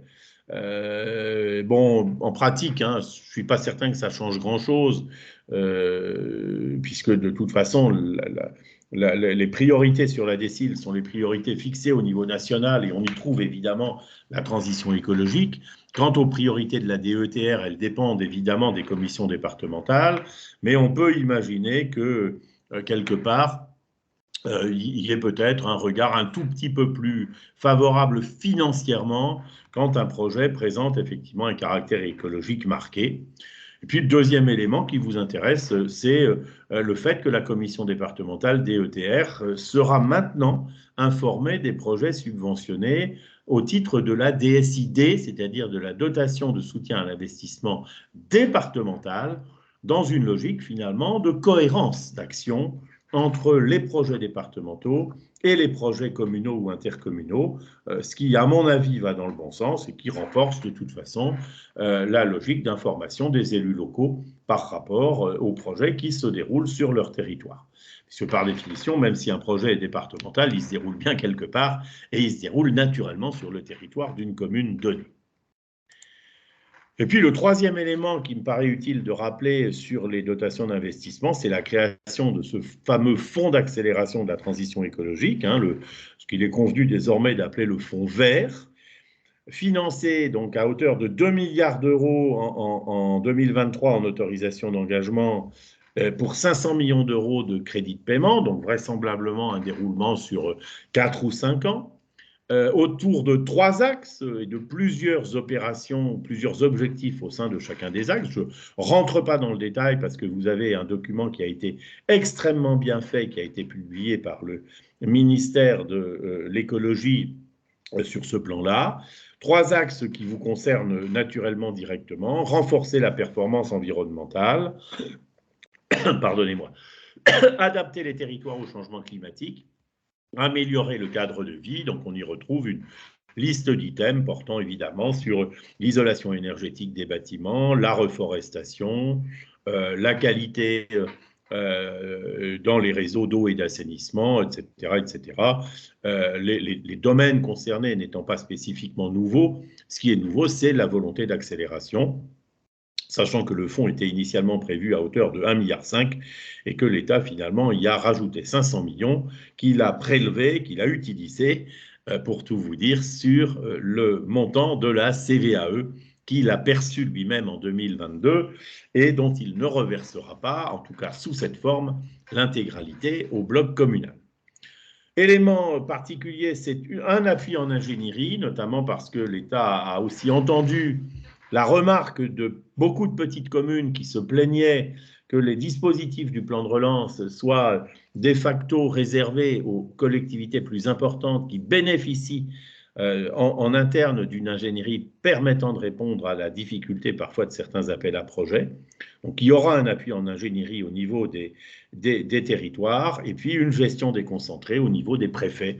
Donc une capacité d'adaptation locale qui sera relativement intéressante et qui change là aussi un petit peu de l'ancien dispositif qui passait beaucoup par le biais d'appels à projets nationaux avec toute la complexité que ça pouvait représenter. Pas de questions? Alors on passe aux aspects fiscaux. On passe aux aspects fiscaux en commençant par le plus gros, qui est bien évidemment la suppression de la CVAE. Bon, je ne vais peut-être pas revenir dans le détail sur des choses que vous avez dû lire maintenant depuis longtemps. Il y a encore, je crois, quelques communautés de communes à fiscalité additionnelle dans les Pyrénées-Atlantiques. Donc, bien évidemment, cette suppression concerne aussi les communes, hein. La règle du jeu, elle est assez simple. Pour les entreprises, on supprime en 2 années. c'est-à-dire que les entreprises continueront à payer de la CVAE au titre de 2023, elles n'en paieront plus au titre de 2024. Ceci pour limiter l'effet budgétaire sur l'effet de la mesure sur le budget de l'État. Mine de rien, la CVAE supprimée, c'est quand même un peu plus de 12 milliards d'euros. Vous imaginez, même si sur les 12 milliards d'euros, on en a 3 qui sont en fait le dégrèvement barémique, donc que l'État ne prendra plus en charge, mais ça fait quand même une perte de recettes nettes de 9 milliards. Il valait mieux sans doute effectivement l'étaler sur 2 ans. Pour les départements, les EPCI et les communes en fiscalité additionnelle, ou les communes isolées, les 5 communes isolées qui restent en métropole, en revanche, c'est une suppression dès 2023, dès 2023, pardon, il y a une faute de frappe, avec une compensation assurée par une nouvelle fraction de TVA, calculée par référence au produit de TVA encaissé en 2022. Donc, on va regarder combien fait la base de compensation. On aura un pourcentage de TVA qui atteindra sûrement une vingtaine de décimales pour les plus petites communes, celles qui ont perçu un montant de CVAE inférieur à 100 euros. Et puis, on gardera cette fraction de façon définitive pour une partie, en fait, de la compensation. Après, cette compensation évoluera en masse tous les ans par rapport au produit prévisionnel de TVA. Donc, cette année, une évolution prévisionnelle de 5,5%. Ça veut dire que les EPCI et les communes se partageront le montant de référence et augmenté de 5,5% avec une régularisation a posteriori pour éviter les à-coups comme on les a connus cette année, notamment dans les EPCI sur la fraction de TVA relative à la suppression de la taxe d'habitation. La contribution économique territoriale disparaît en tant que telle, puisqu'il ne reste du coup que la CFE, la cotisation foncière des entreprises, et de la même façon, puisque la CVAE disparaît, le plafond applicable à la CFE toute seule maintenant se réduit progressivement, d'une part à 1,625, puis à 1,25% de la valeur ajoutée de chaque entreprise en 2024. Le dépassement étant, vous le savez, pris en charge par l'État sous forme d'un dégrèvement. La compensation qui sera versée à chacun, à chaque commune, à chaque EPCI, sera calculée par référence à la moyenne des produits perçus en 2020, 2021, 2022 et du produit qui aurait dû être perçu en 2023, puisque, comme vous le savez, la CVAE, elle a déjà été encaissée. En effet, l'État aurait normalement dû verser une CVAE en 2023, qui aurait été tout simplement celle qu'il a encaissée en 2020. Il a préféré, pour diverses raisons, notamment financières, en garder une partie pour lui. Comme je vous l'ai dit, une partie de cette partie a été réinjectée dans le fonds vert. Une autre partie va vraisemblablement aller au SDIS, mais il n'en reste pas moins qu'on est quand même sur une logique de calcul moyen. Alors, pourquoi une moyenne? J'y reviendrai en vous montrant la carte de la diapo suivante. Comment cette fraction évoluera-t-elle? D'une part, sur une base figée. Autrement dit, on va calculer la compensation initiale, donc la moyenne, et cette compensation restera inchangée d'une année sur l'autre. D'autre part, une part nationale évolutive, donc le différentiel global de TVA, donc environ 5 milliards d'euros pour l'ensemble des communes et EPCI, qui évoluera tous les ans donc, en fonction de la prévision d'évolution de la TVA nationale. Donc cette année, ça pourrait faire environ 250 millions d'euros. Et cette part évolutive sera affectée à un fonds national de l'attractivité économique des territoires. C'était une revendication d'intercommunalité de France. Et ce fonds sera tout simplement établi par décret en fonction de critères réglementaires qui visent effectivement à tenir compte du dynamisme des territoires et notamment du dynamisme en matière économique. Le souci des élus locaux étant de ne pas dissuader les collectivités d'accueillir des entreprises et notamment d'accueillir des entreprises industrielles.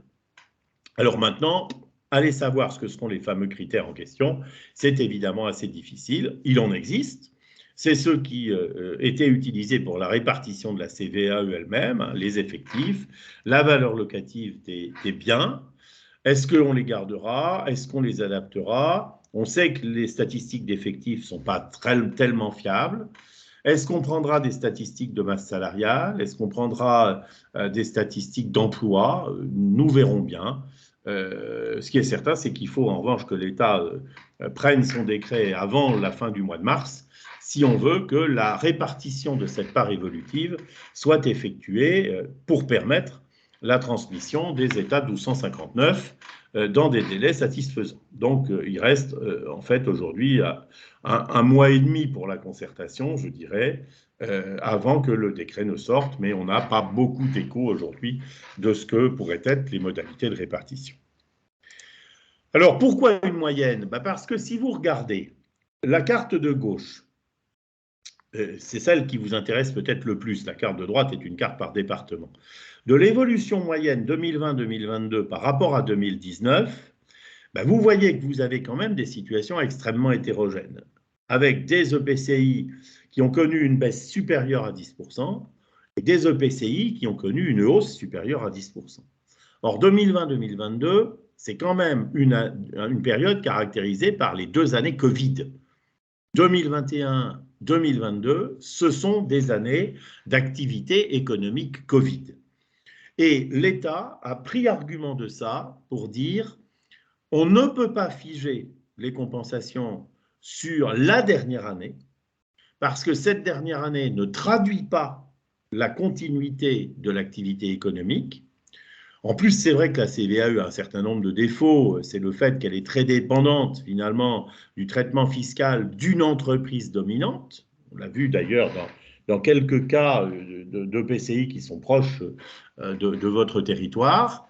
Et puis le fait que localement aussi, et c'est un exemple qu'a pris assez régulièrement le ministre Attal, vous le savez, l'arrêt des centrales nucléaires pendant un certain temps, depuis quelques mois, aurait provoqué dans certains EPCI une chute extrêmement importante de la CVAE, au motif qu'évidemment, quand une centrale nucléaire ne produit pas, elle ne dégage pas de valeur ajoutée.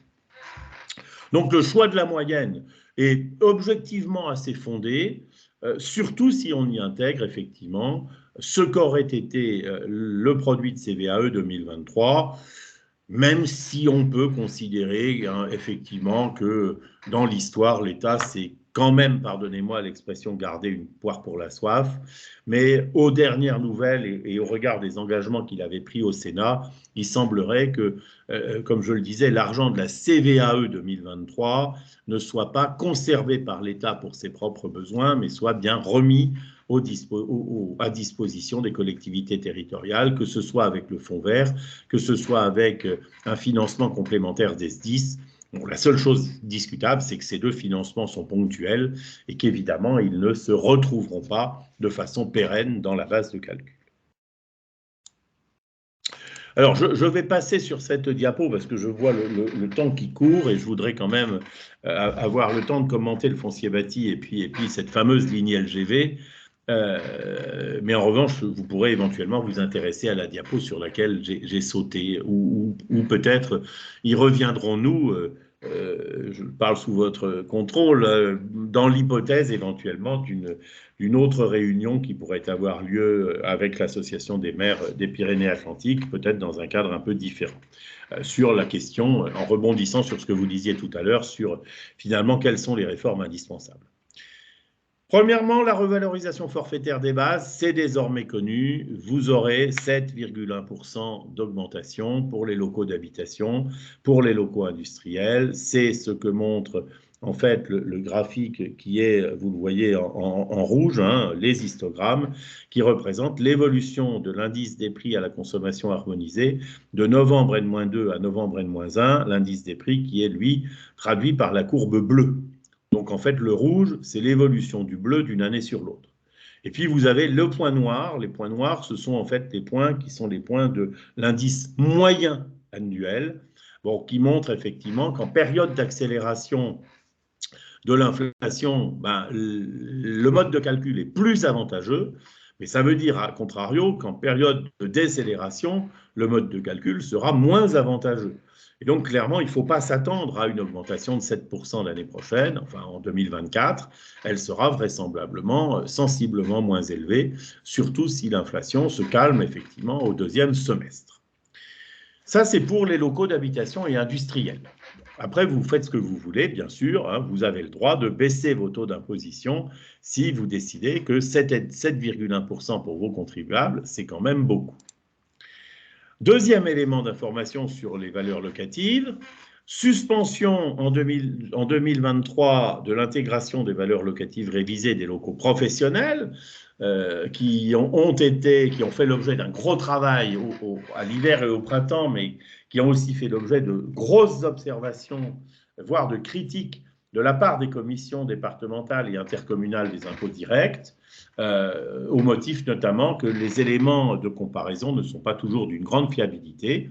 Donc on aura une actualisation classique en 2023 par application de l'évolution moyenne des loyers.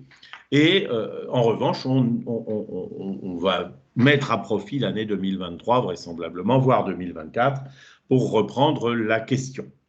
Du coup, sans que c'est nécessairement un lien, le processus de révision des valeurs locatives des locaux d'habitation est lui aussi décalé de 2 ans, en partie parce que le marché immobilier est en train de se retourner et qu'il paraissait peut-être un peu hasardeux de calculer les valeurs locatives foncières futures sur un marché immobilier qui aurait été au pic. Alors, ce n'est pas nécessairement le cas partout, mais en tout cas, on peut dire que c'est une vraie interrogation. Et ça veut dire, vous le voyez, que tout le processus est décalé de 2 ans. Et donc, on va rester avec des valeurs locatives qui sont totalement caduques, qui le sont depuis la révision partielle de 1978.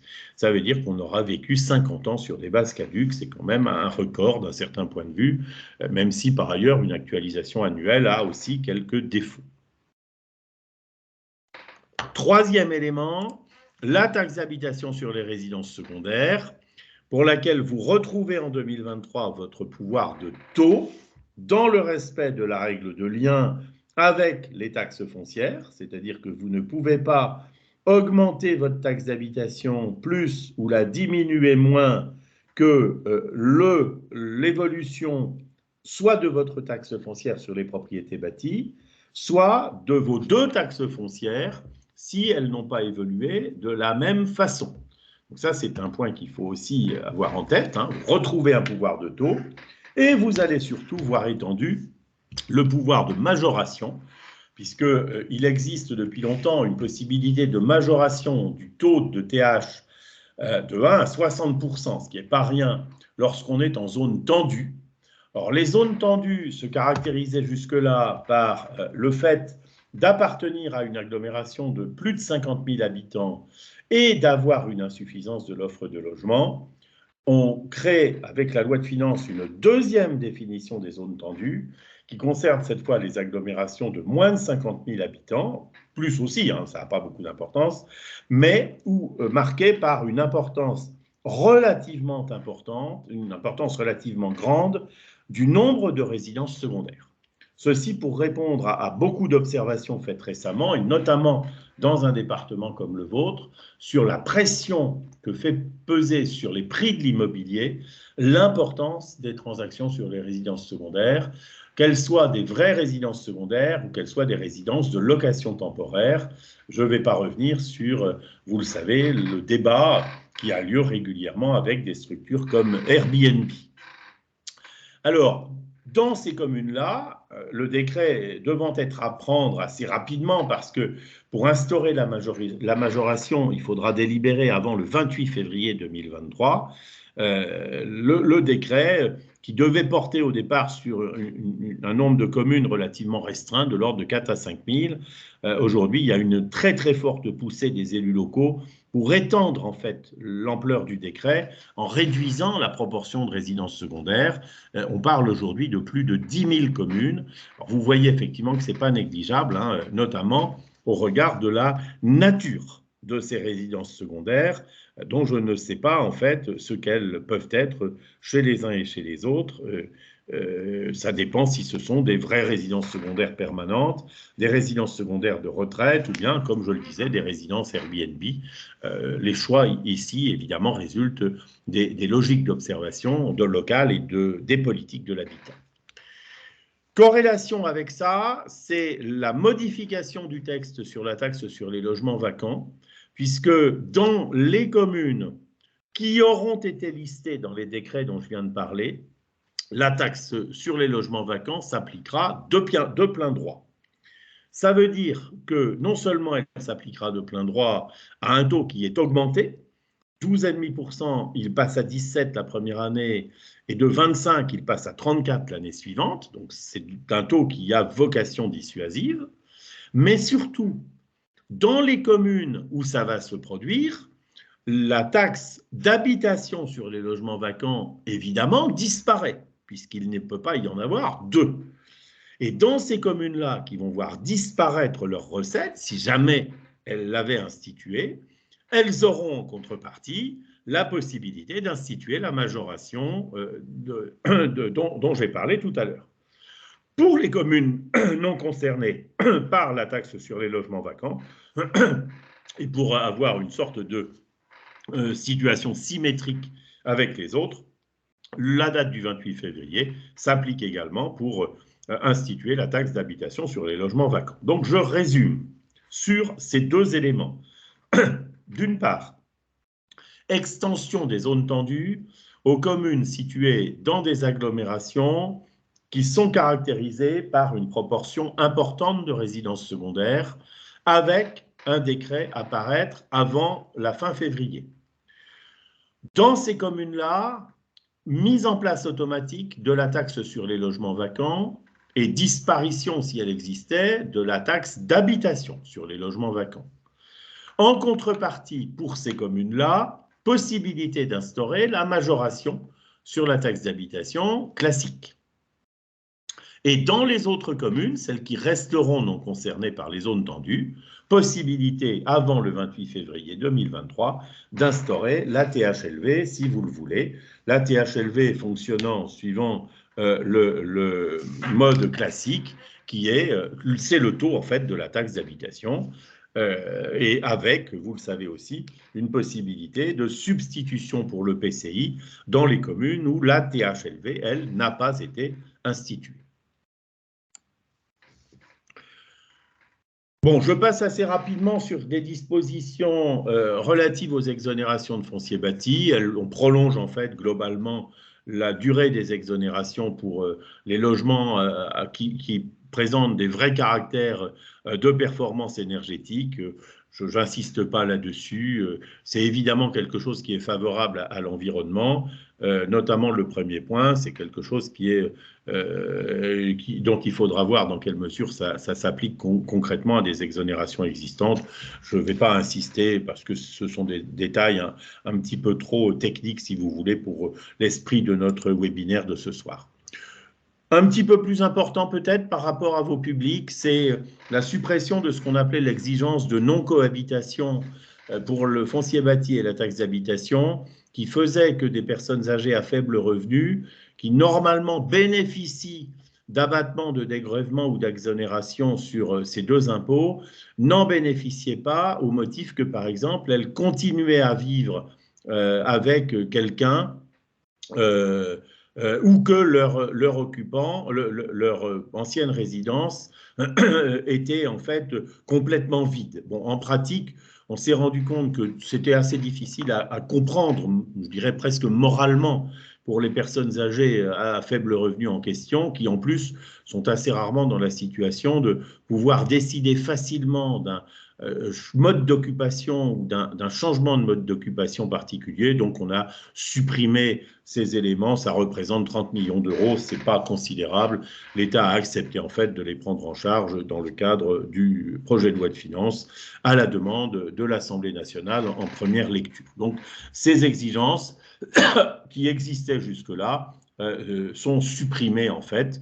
On peut très bien imaginer, par exemple, qu'une personne âgée à faible revenu qui habite avec un enfant bénéficient en fait de cet abattement ou de son dégrèvement, notamment dans la mesure où l'enfant peut parfaitement avoir le rôle d'aidant auprès de la personne et où ça simplifie très clairement la prise en charge, dans certains cas, de la dépendance.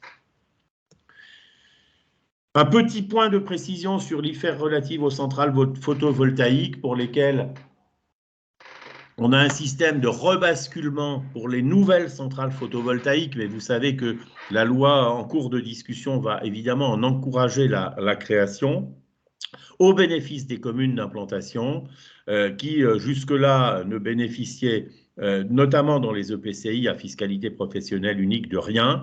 On avait donc un partage qui était 50% EPCI et 50% département. On a une modification du texte, un petit peu alambiquée, qui aboutit à ce que le département ne bénéficiera plus que de 30% de l'IFER, les 20% qu'il perd, allant en fait aux communes, les EPCI conservant en réalité 50%, ce qui était leur part jusque-là. Et dans les EPCI à fiscalité additionnelle, possibilité cette fois de délibérer pour partager avec le PCI une partie de l'IFER qui normalement revient aux communes, donc les fameux 50% qui étaient prévus à cet endroit-là. Et puis il nous reste, et ça sera la dernière partie de mon intervention, donc les trois éléments concernant le financement des deux lignes à grande vitesse sud-ouest, donc la ligne Bordeaux-Toulouse et la ligne Bordeaux-Espagne, qui ont fait l'objet effectivement d'amendements, non pas de dernière minute, parce qu'ils sont arrivés en première lecture au Sénat, mais en tout cas d'amendements peut-être un petit peu brutaux, notamment au regard des conditions de mise en œuvre, et donc sur lesquelles je vais revenir, et qui, pour ceux qui concernent les Pyrénées-Atlantiques, en fait, présentent trois aspects. Donc, deux articles spécifiques. Premier aspect, c'est l'institution, à partir de 2024, d'une taxe additionnelle régionale de 34% à la taxe de séjour.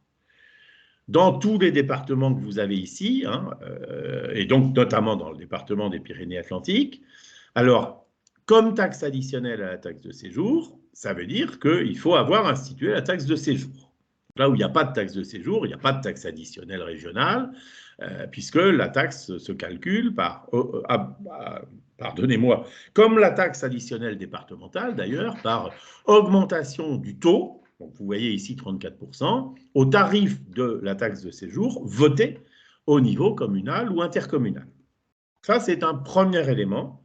Ça concerne évidemment, en bonne logique, un petit peu comme la taxe additionnelle régionale qui a été instituée en Île-de-France, le souci de faire payer les touristes qui bénéficient de la plus grande proximité des départements résultant de la réalisation à terme de des deux lignes à grande vitesse dont on parle. On peut discuter la logique, mais elle n'est pas complètement absurde et elle touchera bien évidemment les touristes et pas les habitants permanents. Deuxième taxe, c'est la taxe spéciale d'équipement. Alors c'est celle qui a fait beaucoup couler d'encre depuis quelques semaines, qui existait à partir de 2023 pour un montant global de 24 millions d'euros tous les ans, au profit donc de ces deux projets de ligne à grande vitesse, au profit en fait de la société de la ligne à grande vitesse sud-ouest. Alors, dans certaines communes seulement, celles qui sont situées à moins d'une heure de route des futures gares, sur la base d'un site internet donc, qui a été mentionné clairement dans le texte de la loi de finances, pour les départements qui sont listés ici et au sein desquels se trouvent les Pyrénées-Atlantiques. La modalité de calcul de cette taxe étant semblable à celle de toutes les taxes spéciales d'équipement et à toutes les taxes additionnelles syndicales, par exemple, c'est-à-dire qu'on va prendre le montant du foncier bâti, le montant du foncier non bâti, le montant de la TH et le montant de la CFE perçu l'année précédente sur le territoire de ces communes, et on va faire une règle de 3 pour savoir combien il faut demander sur les 24 millions à chacune des catégories de contribuables. Et une fois qu'on aura fait le calcul, on délibérera, on décidera, l'administration fiscale, pardonnez-moi, donc les directions régionales concernées, parce qu'en l'occurrence, elles sont plusieurs, elles se mettront d'accord pour fixer un taux qui sera pratiqué chaque année pour rapporter effectivement les 24 millions. Donc ça, c'est quelque chose qui est assez classique. Je veux dire, ce n'est pas une innovation législative ou ce n'est pas une innovation fiscale particulière, mais c'est vrai que ce qui est à la limite discutable, c'est la notion même de la limite de l'heure de route. Pourquoi 1 heure de route des futures gares? Pourquoi pas 50 minutes ou 1h10? Parce qu'il fallait bien trouver une limite. On peut considérer qu'elle est contestable. Et surtout, des futures gares, en partant effectivement de l'idée qu'au moment où les futures gares existeront, la circulation et les conditions de circulation le permettront toujours. Donc ça, c'est évidemment un point qui est un point un petit peu sensible. Je ne serais pas surpris qu'on se retrouve avec un certain nombre de contentieux, notamment par rapport à l'arrêté qui a été publié, vous le savez, au tout début de l'année, et qui liste concrètement l'ensemble des communes, notamment des communes des Pyrénées-Atlantiques, concernées par cette taxe spéciale d'équipement. Et puis le troisième élément complémentaire, et dont là, je ne sais pas si on a beaucoup parlé, mais il existe, et il n'existe que pour les 2 lignes du Sud-Ouest. Il n'existe pas, par exemple, pour la ligne Montpellier-Perpignan ou pour la ligne Marseille-Nice. C'est l'institution à compter de 2024 d'une taxe complémentaire à la taxe spéciale d'équipement, d'un montant cette fois de 21,5 millions, qui ne sera perçu que sur les contribuables à la CFE, et toujours dans les communes concernées par l'arrêté. Donc, vous voyez qu'effectivement, à la limite, considérant que la CFE représente aujourd'hui, on n'a pas fait les statistiques, on pourrait les faire si vous le souhaitez, la CFE représente quand même un impôt qui est minoritaire en termes de produits par rapport à ce que représente le foncier bâti, très clairement. Mais avec cette adjonction d'un montant de 21,5 millions d'euros, clairement, c'est à partir de 2024 une multiplication peut-être par 3 ou 4 de la pression fiscale à ce titre-là qui va être imposée aux entreprises, aux entrepreneurs plutôt, de tous les départements concernés, ou plutôt des communes des départements concernés. Et ça, c'est un point qu'il faut bien avoir en tête. Je ne sais pas si vos chambres de commerce, si vos chambres des métiers ont déjà commencé à se saisir de la question. Je ne dis pas que le montant est insupportable, je n'en sais rigoureusement rien, mais c'est vrai que par rapport au premier élément qui est la taxe spéciale d'équipement elle-même, 24 millions divisés en 4 masses, dont une masse prépondérante qui est le foncier bâti, ça pose évidemment une sorte de question d'équité fiscale, sachant que par ailleurs on peut considérer qu'après tout, les entreprises bénéficieront elles aussi de la présence des lignes à grande vitesse, notamment parce que ça facilitera l'employabilité et donc la mobilité d'un certain nombre de travailleurs, comme on l'a constaté assez fréquemment en termes d'implantation ou d'habitat, par exemple, du fait de l'implantation des lignes à grande vitesse dans les autres régions. Voilà, si vous voulez, ce qui relève de ces 3 éléments portant sur la ligne à grande vitesse, sur les 2 lignes à grande vitesse. Alors, il nous reste un élément, je crois, à voir marginal, c'est le partage de la taxe d'aménagement, qui avait lui aussi fait couler beaucoup d'encre l'année dernière, puisque la loi de finances avait obligé les communes à partager leur taxe d'aménagement avec leurs EPCI, alors que jusque-là, ça n'était que facultatif. Il y a eu pas mal d'allers-retours en cours d'année entre le gouvernement et les associations d'élus, et notamment l'Association des maires de France, allers-retours qui ont abouti finalement à 2 dispositions complémentaires, une en loi de finances rectificative et l'autre en loi de finances, et qui aboutissent finalement d'abord à assouplir très fortement les conditions de délibération sur le partage notamment parce que, par exemple, on n'a plus de référence aux charges liées aux équipements, donc on peut décider de pourcentages qui sont totalement forfaitaires, mais surtout parce que, si vous le souhaitez, vous avez la possibilité, avant le 1er février 2023, de revenir sur les délibérations que vous avez déjà adoptées. La position de la DGFiP ayant été précisée, puisqu'on se demandait si pour aboutir à ça, il fallait que tout le monde revienne sur les délibérations, ce qui aurait évidemment nécessité la réunion des conseils communautaires, puisqu'ils sont censés avoir délibéré aussi sur les modalités de définition du partage avec leur commune. Et la DGFiP semble avoir confirmé qu'elle se contenterait en fait d'une délibération communale pour admettre qu'entre cette commune et le PCI, si elle le souhaite, les délibérations de partage soient modifiées. En l'occurrence, soient plutôt abrogées d'ailleurs, parce qu'on ne voit pas comment on pourrait décider d'une modification unilatérale. En revanche, abroger la délibération de partage, c'est-à-dire revenir à une logique facultative, paraît effectivement plus faisable dans ces conditions-là.